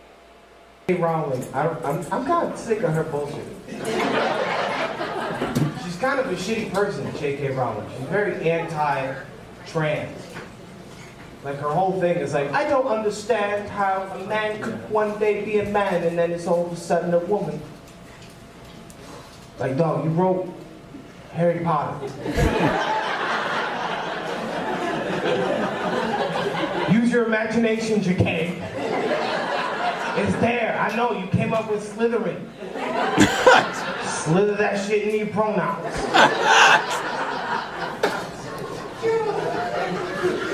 J.K. Rowling is so bad at writing names for characters who are minorities. Like, there's one black wizard in Hogwarts, and I swear to God, they named him Jim Crow. It's so crazy. His middle name is Civil War. His name is Jim Civil War Crow. Like, J.K. Rowling. So, okay, I shared that to get back to my point of it's fantasy. It's fantasy. None of this shit is real. It's fantasy. So there's a million bajillion comic booky fucking ideas that you could bring in to explain T'Challa's absence. Because to me, putting him in the Kang Dynasty, putting him in Secret Wars, putting him in any of that stuff like that, would I like to see it? Yes. But I would also know seeing that comes with an expense, comes with a toll, and that toll is my feelings. That toll is how I'm gonna feel leaving the theater. Yeah, I feel happy that he's there. I stood up, I clapped, I was emotional. But yet again, I'm sitting down in the car ride home, knowing to myself, but that was just a fleeting moment. It was a fleeting moment where I'm not going to see him again. So, you know, I don't know, bro. I don't know. I don't know. I want to see him. I do want to see him. But they've really got to figure that shit out. Are they showing it for the moment, or is he going to be back? And even then, I've said this before. Why? Why do we have to accept a variant? Why does the T'Challa that we've got have to be a variant? And I know you're probably thinking to yourself, oh my God, you're even complaining about a variant? Fuck yes, I'm even complaining about a variant. Why? Because the T'Challa that we've been with, we like this variant. We don't know shit about this variant. This variant is different from the 616 T'Challa. And again, some of y'all might be saying, but it's still T'Challa. No, fuck that. Fuck that. None of the other heroes are variants. Why do we have to take breadcrumbs and settle for a variant? Because to me, that's seconds. Why do I have to take your sloppy seconds? I don't want your seconds. We should be getting first. We should be getting fucking steak, lamb chops, all types of the same type of dinners that the others are getting. But we're not. We're not. I don't want a variant. I don't. I want the T'Challa, son of T'Chaka. I don't want anything different. And again, I shouldn't have to settle for anything different. I should not have to settle. I shouldn't have to settle. I didn't have to settle for Iron Man. I didn't have to settle for Cap. I don't have to settle for Spider-Man. I'm not making exceptions for Hulk. I'm not making exceptions for this or that. Why the fuck am I having to make exceptions for T'Challa? Why the fuck am I having to sacrifice this character? Again, no. And that's why I said I'm not getting into it. Now, I don't want to really get into it today, but I'm not accepting seconds. I don't want your seconds.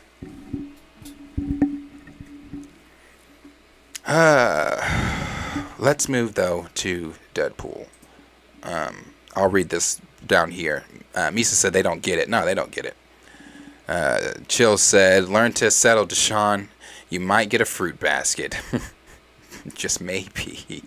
Tucky Fresh said, there's no conversation about getting a Tony variant. Imagine how weird that would be. That's... Yeah. Zangbeto said, I just want pre-Coates comic book T'Challa. That too. Cornelius said, I'm no longer caught up on that as long as T'Challa, son of T'Chaka, is reestablished in the main timeline as as Emperor of Wakanda, then I'm good. I'm still on it. Because to me it's just it's seconds. I'm not, bro. Because we don't have these conversations with other heroes. We're not having I'm not having secondary sloppy seconds conversations about Spider-Man. I'm not having sloppy seconds conversations about Iron Man. I'm not having sloppy seconds conversations about Thor. But when it comes to T'Challa, when it comes to the black character, I'm having to have the sloppy seconds conversation. I'm having to have variant conversations. And when I say I'm having to have those conversations, I'm having those conversations with other pro recasters. Because I'm not having those conversations with Marvel, because Marvel doesn't give a fuck. Marvel showed us in November 11th, they showed us. We don't give a fuck about you. We don't give a fuck about your character. We don't give a fuck about your hashtag. We don't give a fuck about your feelings. We don't give a fuck about any of that shit. They proved that the first 10 minutes of Wakanda Forever. Keep your feelings. Keep however you feel.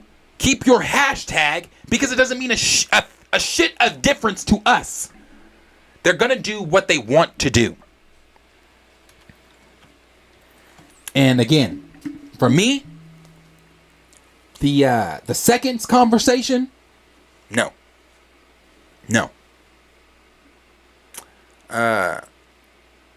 Dougie Fresh said that wasn't people that they want people to settle for T'Challa, and I'm not going to. No, I'm not gonna settle for that. I'm not settling for the kid. I'm not settling for this shit.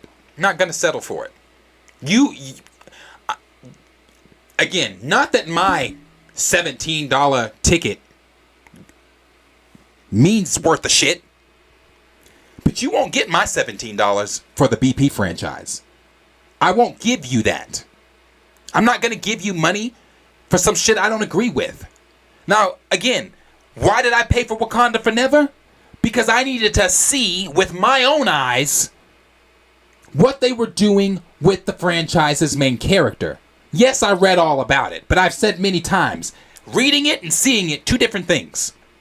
Two different things. I've seen what Marvel thinks about T'Challa. Marvel has shown me what they think about T'Challa. Marvel has shown you what the fuck they think about T'Challa. Marvel doesn't give a fuck about T'Challa. Marvel killed a character that is the king of the dead. A character that shouldn't be able to get sick. A character, not only just a character, Marvel took a real man's actual fucking death and illustrated that on screen and said, there you go. That's how we're sending your character off. With a real life death of a man who tried to keep that shit secret, but we're going to publicize it, and on top of that, we're going to make you pay for it. And on top of making you pay for it, we're going to continue to laugh in your face. We're going to continue to spit on your hashtag because we don't give a flying fuck. And while we're at it, with Ant-Man coming out next week, why the fuck is Marvel still promoting Wakanda Forever? I have never in all 32, 31, however many fucking films are a part of the MCU, I have never seen Marvel go this hard in promotion for a film. One can make the argument that they've gone this hard for Black Widow because they goofed there too. But I have not seen Marvel go this hard for any film outside of Wakanda Forever. And why the fuck do you think that is? Why do you think that is? The reason that is because it underperformed. Woo! That word hurts the anti-recasters. They hate that shit. They hate when you say Wakanda Forever underperformed. Well, I'm gonna be honest with you. It underperformed. Somebody right now is saying to themselves, 800 million is underperforming? I don't know what universe you live in. The same motherfucking universe where its predecessor did better. And why the fuck do you think the predecessor did better? Because the franchise's main character was in it. We just had this fucking conversation the last stream.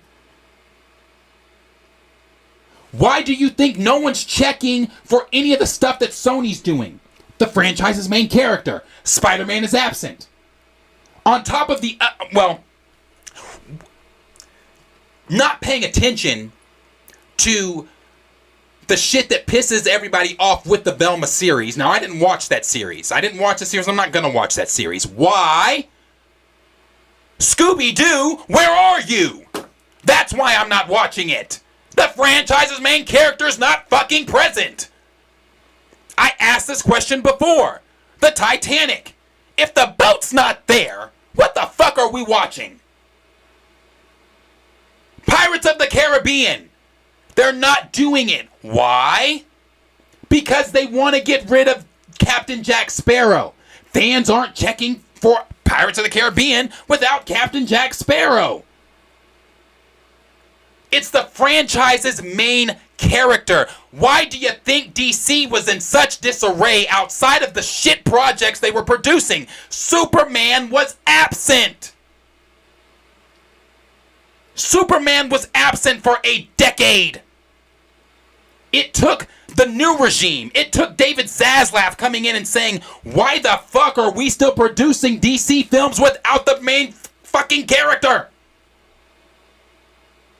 To where now, where is their main focus? What are their who are they starting their slate with? Superman. Because he's the franchise's main character.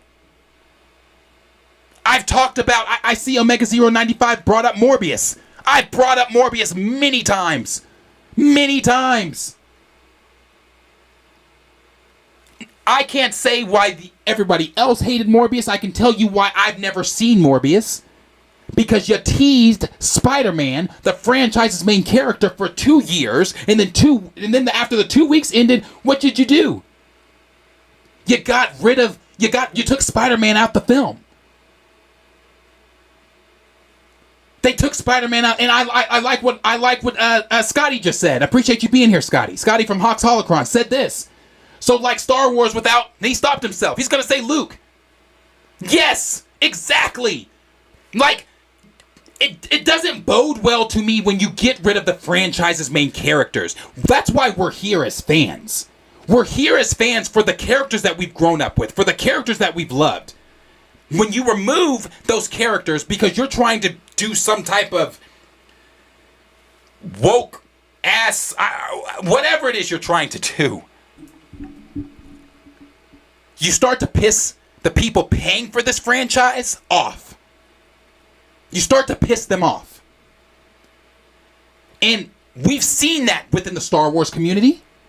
We've seen that now within the Black Panther franchise community. We've seen it in the Spider-Man community for Sony. We've seen it in the DC community with Superman. Somebody over in Hollyweird has got to stand up and say, we need to be recasting some of these characters, if not all of these characters, because it's fantasy. It's fantasy. This isn't real. I know there's no such thing called the Death Star.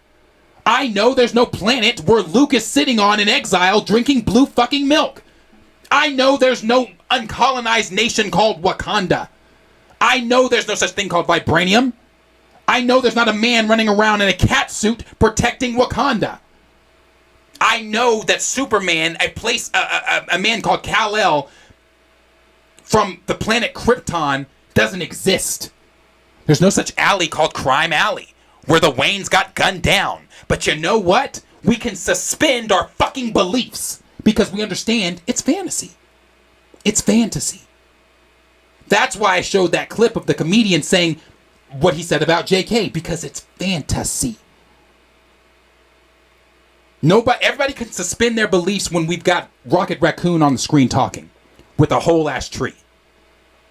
Everybody can suspend their beliefs when Doctor Strange and America Chavez are dashing through different fucking realities, turning into paint, turning into animated characters, turning into black and white characters, going through fucking multiverse spaces where it's all fire and shit, going through prehistoric multiverses. We can suspend our beliefs there. We can even suspend our beliefs with a purple man going around the cosmos collecting stones to destroy the universe. We can even suspend our beliefs with a celestial being built into the Earth's core, busting out when he's ready to be born. We can even suspend our beliefs there. But when it comes to T'Challa, we cannot suspend our beliefs.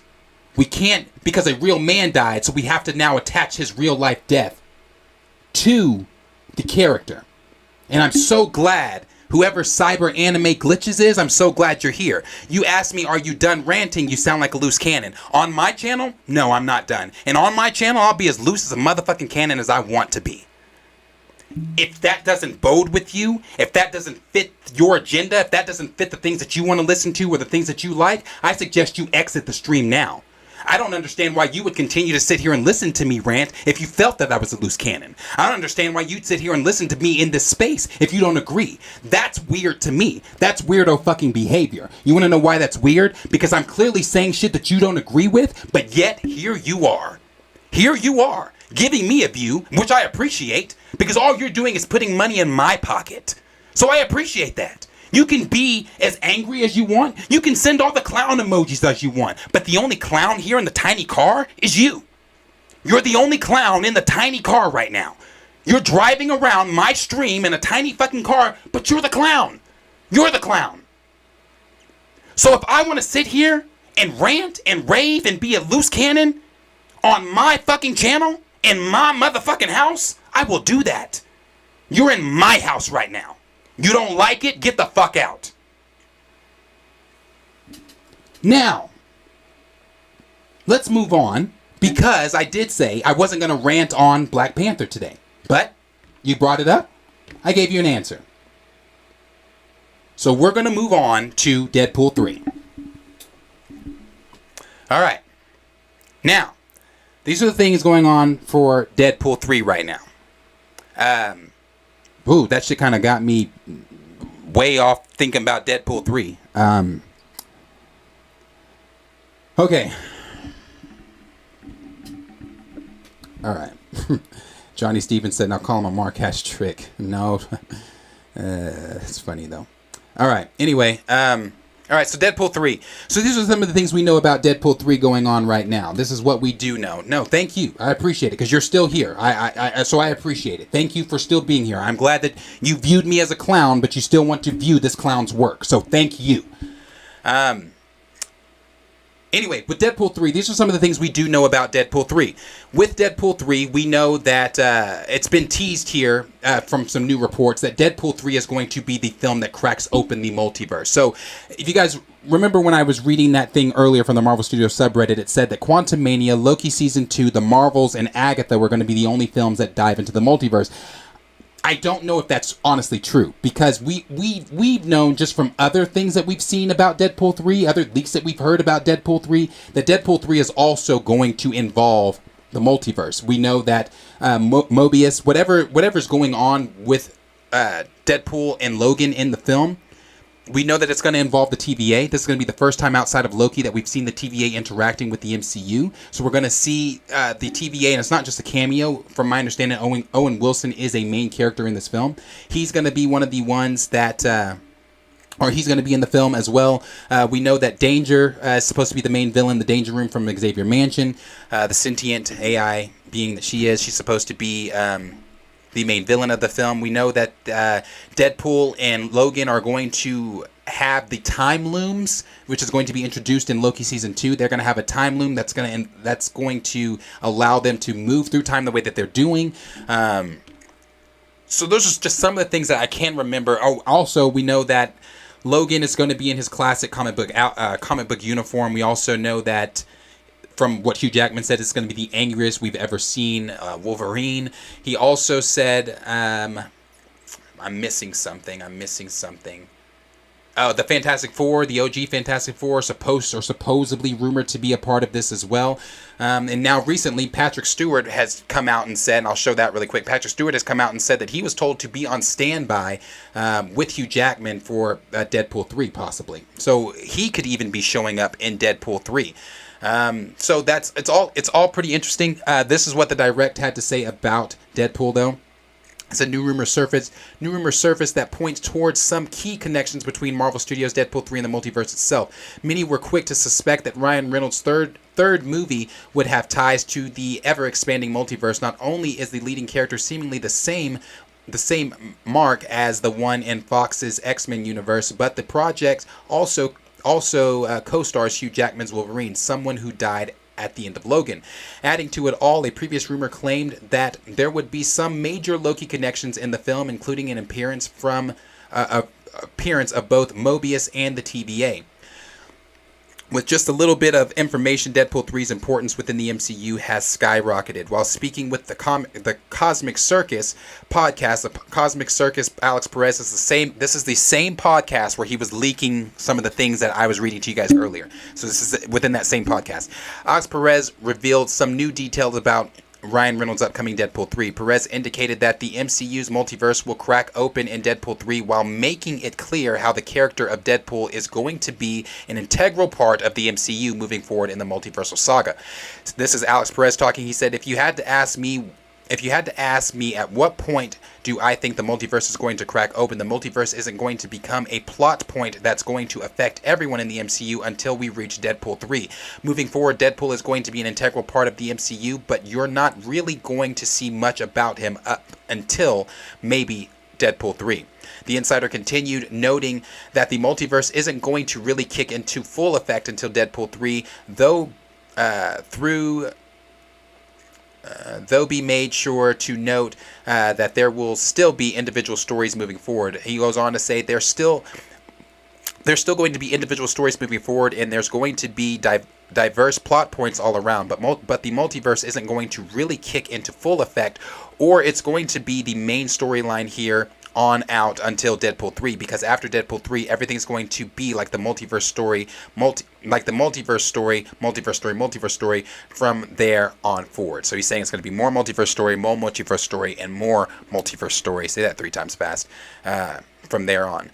Then at the end it says, what exactly will Deadpool 3 look like? Deadpool 3 has been a mystery for fans ever since the MCU status became clear. Assuming the storyline truly is a continuation of the first and second films, how is Deadpool going to make his way into the MCU? Would it just happen suddenly and only get called out in Wade's classic meta commentary ways? It looks like Marvel Studios certainly had much higher ambitions for the character in their slate. It's also great for them to so quickly loop Deadpool into the MCU while giving him narrative importance right off the bat. But there's still the why and how and who of it all. Something many fans have speculated about. A common theory is that the upcoming third project will be a loose adaptation of Deadpool Kills the Marvel Universe.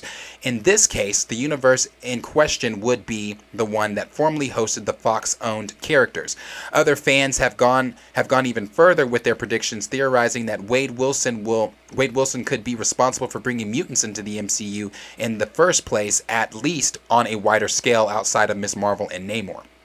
Sadly, fans have a long wait ahead of them before they find out Deadpool 3 is currently set to hit theaters November 8th, 2024.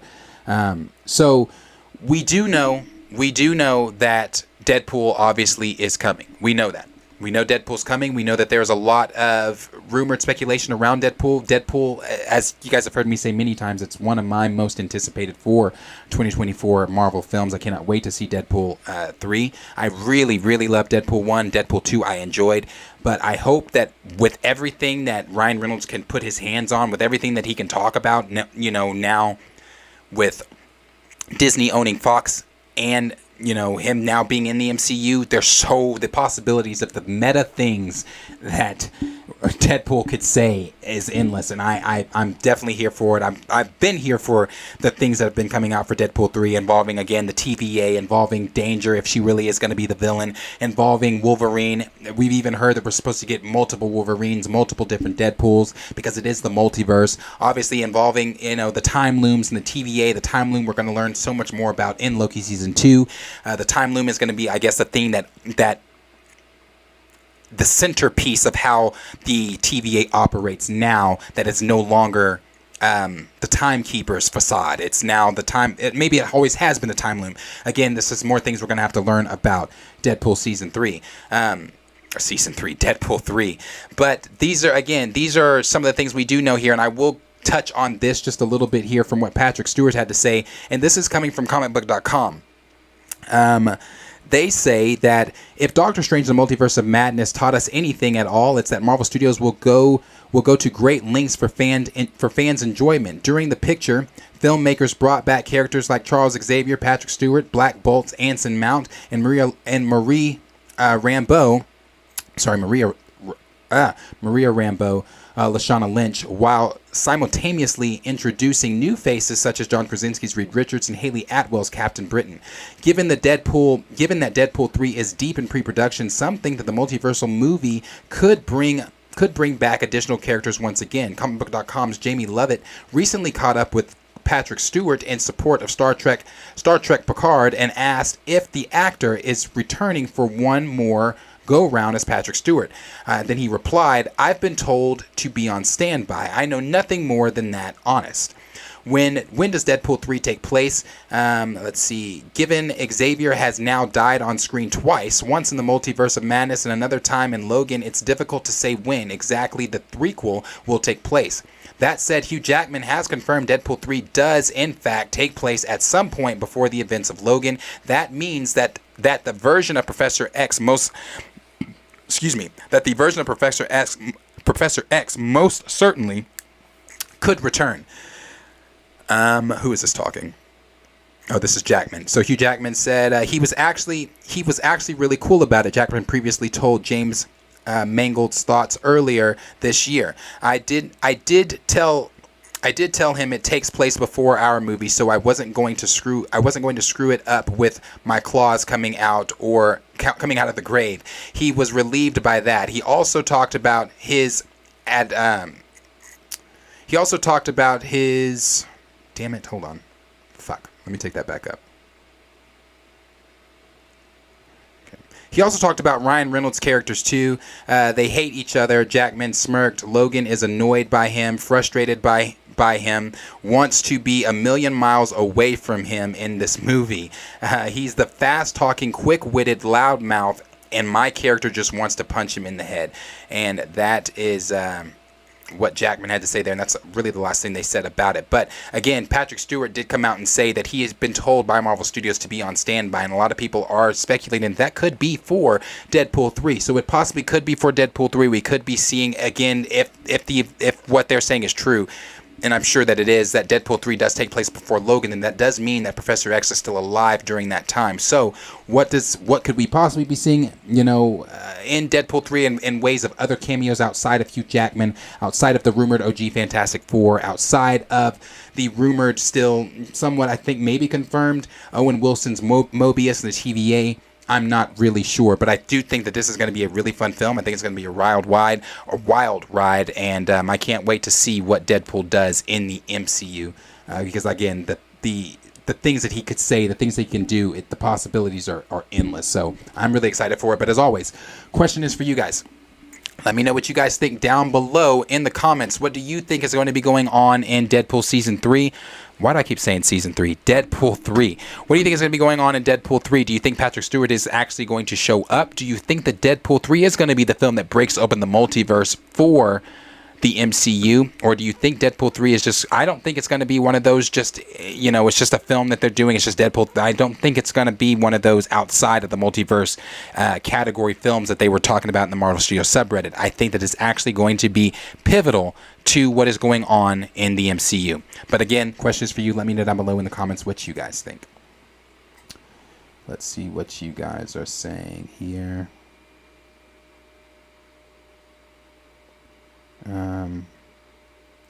Let's see. Let's just start here because that's all that up there is everything from earlier. Tim said, oh, that's from earlier too, but I'll read it. He said, I'm not going to watch SpongeBob if he's not in it. Sorry, Patrick, Sandy, and/or Squidward.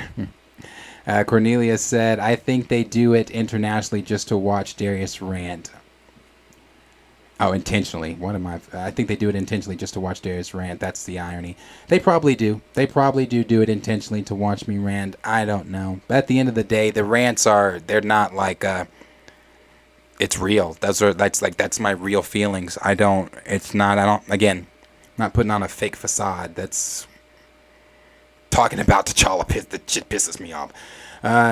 John said, Loki and Wade together, 2 anti-heroes. Let's see. Dougie Fresh said, this time in multiverse mixing is so weird. William said, live pool is going to be PG-13. You think so? You don't think they're going to stick with the rated R rating there? Think that's going to fall out? D. Sizzle said, Doctor Strange and the Multiverse of Madness didn't have big implications. I'm not expecting big reveals in a Deadpool film. Hey. Network said Deadpool 3 sounds like a lot of fun. It does sound like it's going to be good. It's still on my most anticipated 2024 list.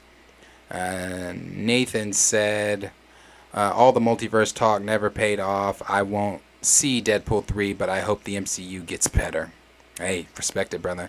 D. Sizzle said, I think the What If series had the best multiverse storyline, but it was still limited to previous established MCU characters. Then we've got Kenny that said it could be a Riled Wide 2. That sounds fun. Did I say that first? Is that what I said at first? My fault. Tongue-tied. Raptor Cloak said, Claw's coming out of the grave. That's the only way I'll ever watch PP3 at this point. That was a good one. Ant-Man 91 said, I actually can't wait for Hugh Jackman's return as Wolverine. Likewise. Omega095 said, I want Lucas Till's return as Havoc variant who survived Apocalypse. Got Damar that said recast Iron Fist. Yeah, people have been wanting that too. Suri G said, this sounds very accurate how Logan and Wade are with each other in the comics.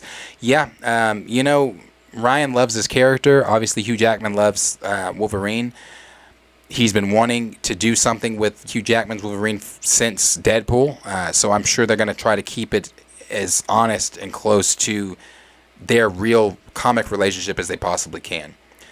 D. Sizzle said, Patrick is in his 80s. Even seeing him return to Star Trek is a stretch for me. And then Grenadier and Thrag said, it's definitely going to connect to the multiverse. It will show how the incursions affect the MCU. CGZ said, I only care about Negasonic, Teenage Warhead, Copycat, and Domino. Williams said, I hope Spider-Man is in it. Hungry Almighty said, unless Kang Dynasty has characters like Hugh and Toby, which I highly doubt, 2025 is the year of DC, Superman, and the Batman. I know, I can't wait to see that. I really can't wait for 2025 to see The Brave and the Bold, and I want to see what they're doing with Superman, even with James Gunn directing and writing. Let's see. Alright, yeah, so the rest of this stuff up here just seems to be a lot of the stuff we were talking about earlier. So, D-Stizzle said, fans acting like this is their first team up, forgetting about the masterpiece that is X-Men Origins Wolverine. Oh, that's true too. Wait a minute. Is that sarcasm? Is that if it's real? If you like, if X-Men Origins Wolverine, I hated Deadpool in that. Hated it. Omega095 said, because of Deadpool, director is the same as Sonic movies. Bring Sonic in Deadpool 3, ugly Sonic cameo. Professor Film Fan said he thinks it's interesting. Okay, I thought so. I thought so. I was like, wait a minute. D Sizzle, I know you don't like that Deadpool. Kenny said the ... imply. Yeah, that's the sarcasm. So yeah, that's what we've got there for Deadpool. That's what I've got there for news for the day and things like that. So, like I said, you guys know I started this stream with what I was telling you guys. I obviously start my new position. I am now the supervisor over the shipping department, which means my job and days have gotten longer and harder. A lot more work that I'll have to be doing as supervisor than just simply driving. So, like I said, I have about 5 more minutes here to hang out in the chat with you guys. If there's anything that anybody wants to say, anything that anybody wants me to pull up or anything like that, now is the time. Thank you, Gray. Thank you for that. Now is the time for you guys to get with me, ask me anything you want to ask me or anything like that before we zoom till tomorrow's stream. And tomorrow, I don't quote me. I don't really know. Like I said, everybody's schedules are different, and my co-hosts know that I'm the type where I won't text them. I will not text them and say, "Hey, are you?" Because they know I only have guests on the show now on Tuesdays and Fridays. I handle Monday and Thursdays by myself. But Tuesdays and Fridays, I am willing to have guest and my co-host on. So they know that, and they also know that I am a stickler, and I do mean I'm like this. It's a huge pet peeve. Like I mean a huge pet peeve of mine. I cannot stand a grown-ass adult that cannot communicate.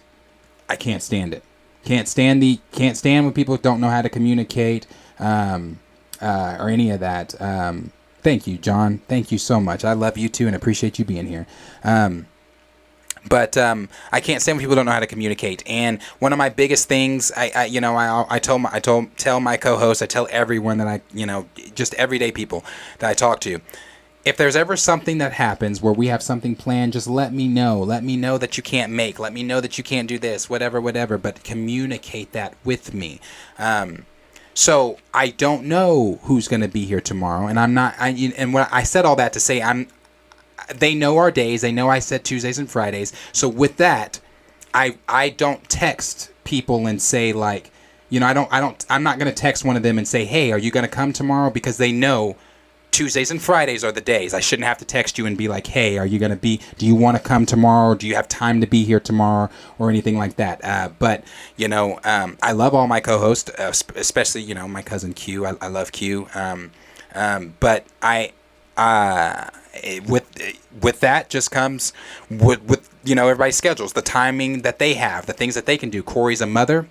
Kellen is getting married. Q is younger than us and still trying to navigate and figure out how life works as an adult and things like that. So, schedules are schedules. People are busy. But I believe. I know we'll all be here next Friday. We'll all be here next Friday because we're all going to see Quantumania together. Maybe Corey's here tomorrow, but like I said, she's also, she just wrapped up school and everything like that. She's working on all that stuff. So yeah, like I said, it is what it is. I'll actually look that up, Tim, because I did want to watch that. So I'll go ahead and play that for everyone. So that it'll be one of the last things we do this evening. But I'll go ahead and play that for everyone. I'll play that trailer. It's the Air trailer, because I saw that earlier and I wanted to watch it, but I didn't.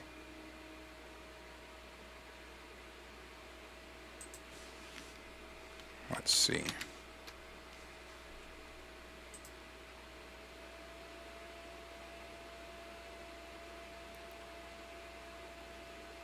Let's hope we don't get copyright. 1984 has been a tough year. Our sales are down, our growth is... Hold on.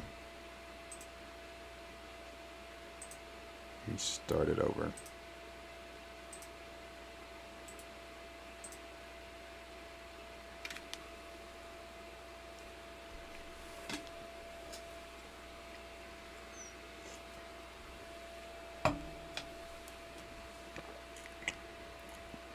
Hold on, I'm pulling it up right now.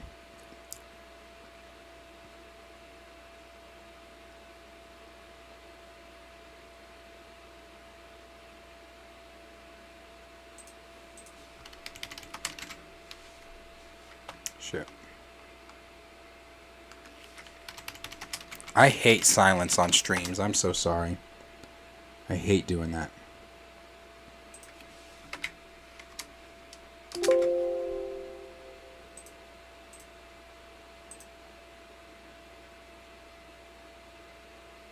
Alright, here we go.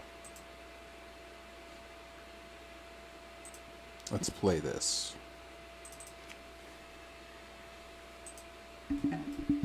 1980. Air Jordan. I don't know. Seriously? Maybe it'll grow on me.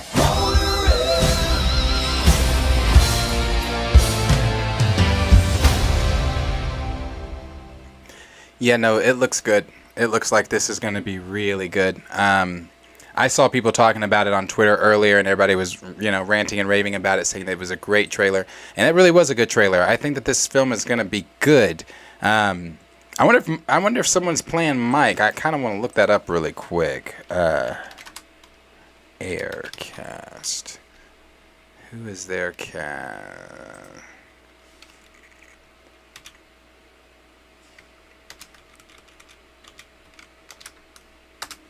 It's Michael Jordan. How the fuck? How do you look this film up? Because isn't it just called Air? It's just called Air, right? Yeah, you literally can't just look up Air. There we go. Is anybody playing Michael Jordan? Or is he just going to be talked about?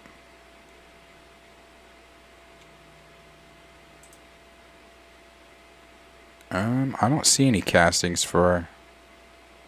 Actually, you want to know why I don't see any castings for fucking... Because that's not the right fucking movie. Air. I don't know how you... Okay, I didn't want to use Wikipedia, but... No, I don't see anything for Michael. So maybe he's just mentioned. He's not in it, actually. He's just going to be mentioned, maybe. Huh. Okay. Yeah, no, it looks like it's going to be... I typed in Aircast, and it gave me a literal fucking foot cast. But it does look like it's going to be pretty good. I do want to see it.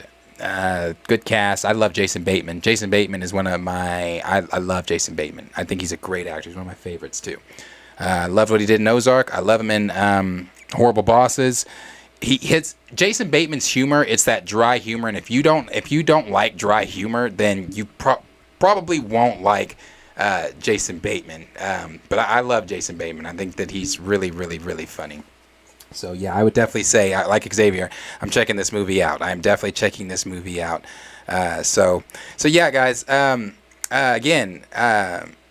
Oh, let me see. Raymond said, Darius react to the Naruto. Is it gonna give me a copyright if I react to that? Naruto Shippuden opening 3, and you can do 10 another night. That's right, not spoiling one, but it's kind of one of... Okay, I'll look it up. Let's see. I don't want a copyright strike, but let's look it up. Hold on. Let me find it.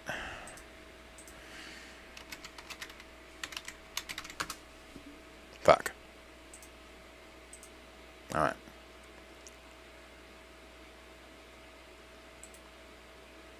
Y'all see how I almost put the whole YouTube I was just going to let it play through YouTube because producer Henry got in here and kind of fixed some shit to where it actually might let me. Is this... So, Raymond, before I play this, is it the 4-year-old one? Because I see something that says Naruto Shippuden opening 3 Bluebird. Is that the one I need to be watching?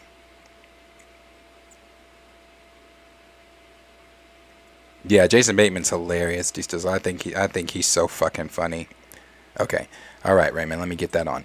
He, like, Ozark, bro, I don't care what anybody says. Like, don't get me wrong. I love Marty in Ozark. Like, Marty is one of the characters in Ozark where he, like, Marty's a realist, and he's very practical. But Wendy, some of you might disagree with me.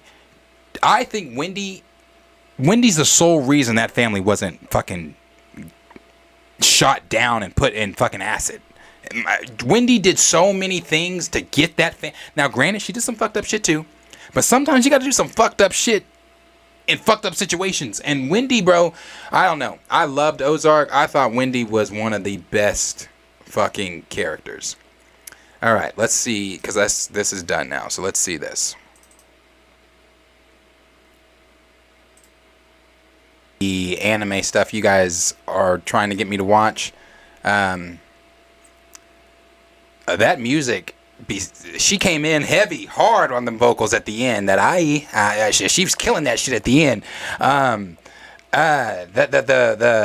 soundtracks be dope. I don't know what the fuck they saying, but I told you I was gonna get copyrighted. I knew it.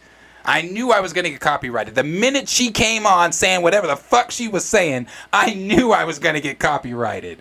But she still killed that shit. She still, like, she brought that shit home at the end. She killed that shit. But I knew I was gonna get a copyright strike from it. I knew it. But it's okay. I'll fix it. I'll fix it. It's okay. But this show, the Naruto show, so when I say this, don't come hard for me, anime fans. I'm just asking. This is the character that all the little sketchy kids in school would like run at the end of class period and run to their next class period and with their, I shit you not. I will never forget this. I will never forget this. And I'm gonna share this, guys. I'm gonna share this with you guys, and then I do have to go to sleep. I remember in high school, you guys know I went to a preppy, rich, fucking white school. There was a handful of us, and the handful of us all stuck together. But there was a kid, and I won't say his name. I remember him though. And it was after. I think it was after sociology. What's the astronomy? Astronomy. It was after astronomy. Kids running, right? Okay, I shit you not. Kids running like the Naruto character. Like he's got his arms back and he's, going super fucking hard in the hallway and everything like that. There's this area in the hallway, there's several hallways, but the main hallway, there's this area called the pit. Because the hallway drops down. It goes down. Like you go down some stairs and then go back up to get to the next spot. So, but it's called the pit. And there used to be like TV. Well, I think there still are. They're like TVs like that would show you, what the events going on and like have announcements and stuff on them going, all that kind of stuff. Kids runs to the pit, runs like Naruto. He has his binder, right? He has his binder in his hand. He doesn't have a backpack. He has his binder in his hand, running through the hallway. Now, the pit is typically crowded as fuck. So many people in the pit. It's hard. I hated walking through the pit. I hated when I had classes in the pit because it was tough to get there. So it's crowded. He runs through the crowd, doing the Naruto speed, jumps up on the bench, looks at everybody, takes his binder and goes, and starts shooting everyone with this binder. At the time, it was not funny. I can laugh about it now. But at the time, it was not funny. Took his binder and started shooting. And I was like, and that's that fucking weirdo shit. That's what. I don't know. But it was just, anytime I see Naruto, my mind goes to him. My mind immediately goes to him. That run, the jumping on the bench, pretending to shoot all of us. Yeah, again, at the time, that shit was not funny. That was not funny because we had death threats prior to that incident, so that shit was not funny. But seeing Naruto do the little run made me think of that shit. Sorry. Stevie said Dragon Ball Z was my ish back in the day. Raymond said the anime happens during a mostly filler arc, but it still had the vibes. The next arc is when things get even more adult and you start losing characters you love. Omega095 said, if you're looking for covers, see Nate Want to Battle Fire English covers for. I know I kind of like that Japanese. Like low key, I want to play the ending. What she just said there again. I already got a copyright strike. I mean, can it copy me anymore? I just want to hear that last part one more time because I'm gonna be honest with you. See, she came in with the vocals on that. I have to have the English version. I'd like not knowing what the fuck she said because that shit slaps. That shit slaps. Let's see. See, Jeezy said anime does nothing for me, bro. I've never watched an anime in my life outside of, I guess you could say, what? Dragon Ball Z. Whoa! Thank you for the very generous super chat that came from the Trigger Man. Thank you so much. He sent a $20 super, and I thank you again. That's very generous. He said, "Best comic podcast on the web. Very thorough. Keep up the great work." Whoa, bro! And then you gave me $20, and then you complimented me with something so dope, like you saying that. That means a lot. Thank you so much. Thank you. Like truly, thank you so much. Surya G said, "I love anime openings, and honestly, the full song of the most of them, especially Bluebird, are fire." Ooh, we have a bot. Let me get the bot. I gotta start appointing some mods also. Oh, this is a different one. 2 different bots. All right. So yeah, guys. Again, I appreciate everybody. Thank you guys so much. Oh, he said one more. I can't do it. I want to do it. Thank you, Gray. Thank you, Gray. I want to do it, Omega. I really do, but I can't see it. It's already hitting me again for the copyright. For me just playing that again, it's already hitting me, and I know. Chill said that bot wasn't hurting nobody. And I know that it would hit me again, and I can't take another one. I'm still trying to get the last stream unblocked. But yes, so like I said, thank you guys for being here. And as far as the anime stuff goes, I told you guys I'm still watching all of that with you.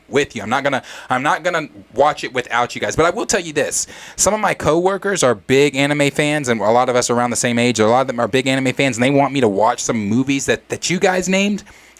With them, and I was like, no. I gotta watch the stuff with the chat. I gotta watch it with my viewers. I gotta watch it with my friends that come in and are with me every night that want me to watch it. I gotta watch it with these guys. So I'm still gonna watch all that stuff with you guys. I'm still gonna do all the like Earth's Mightiest Heroes and all that stuff with you guys. Like I said, the member streams are set up.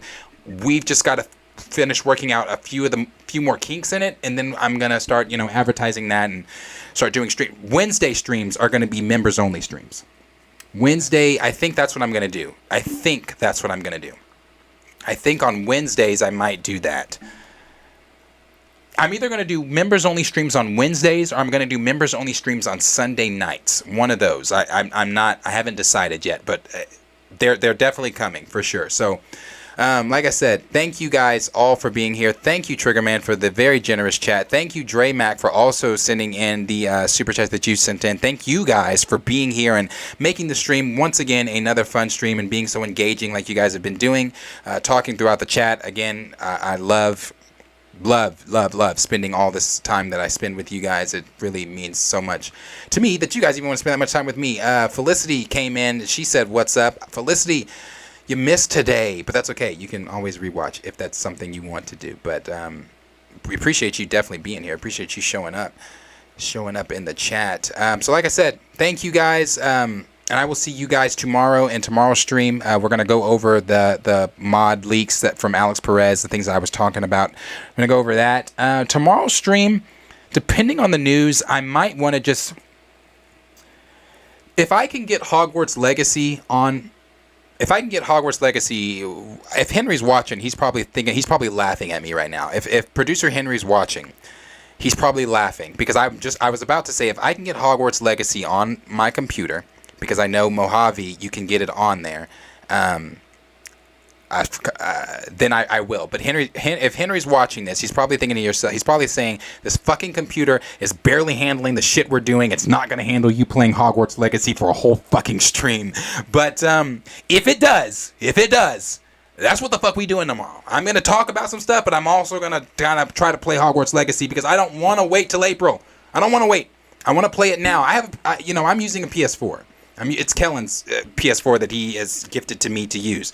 So I'm using a PS4. And again, I'm going to play some PS4 stuff in the members only streams and on these stuff too. But I don't want to wait. So maybe that might be something we're doing. I'm not sure. I don't know. But again, thank you all for being here. Thank you guys for hanging out with me. And yeah, gaming on Twitch. I need to do that. That's what Henry said too. We might need to set that shit up. So yeah. I'm going to set some things up and be with you guys. So I'll be back tomorrow. As I always say, thank you guys for hanging out with me. Thank you all for being here. I bet you I knew it. I've been getting bad at that. I need to put it back every time. Thank you all for being here. Thank you guys for hanging out. And I will see you guys in the next video. See you guys in the next stream. So as I always say, like, subscribe. Let's see, what do I want to play for y'all this time? What do I want to play for y'all this time? Let's do...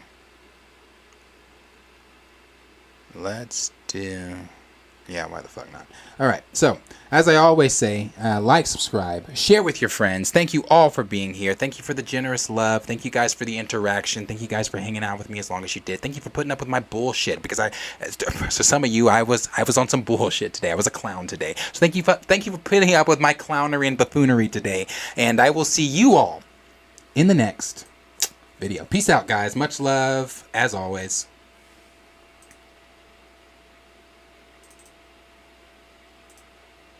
Thank you.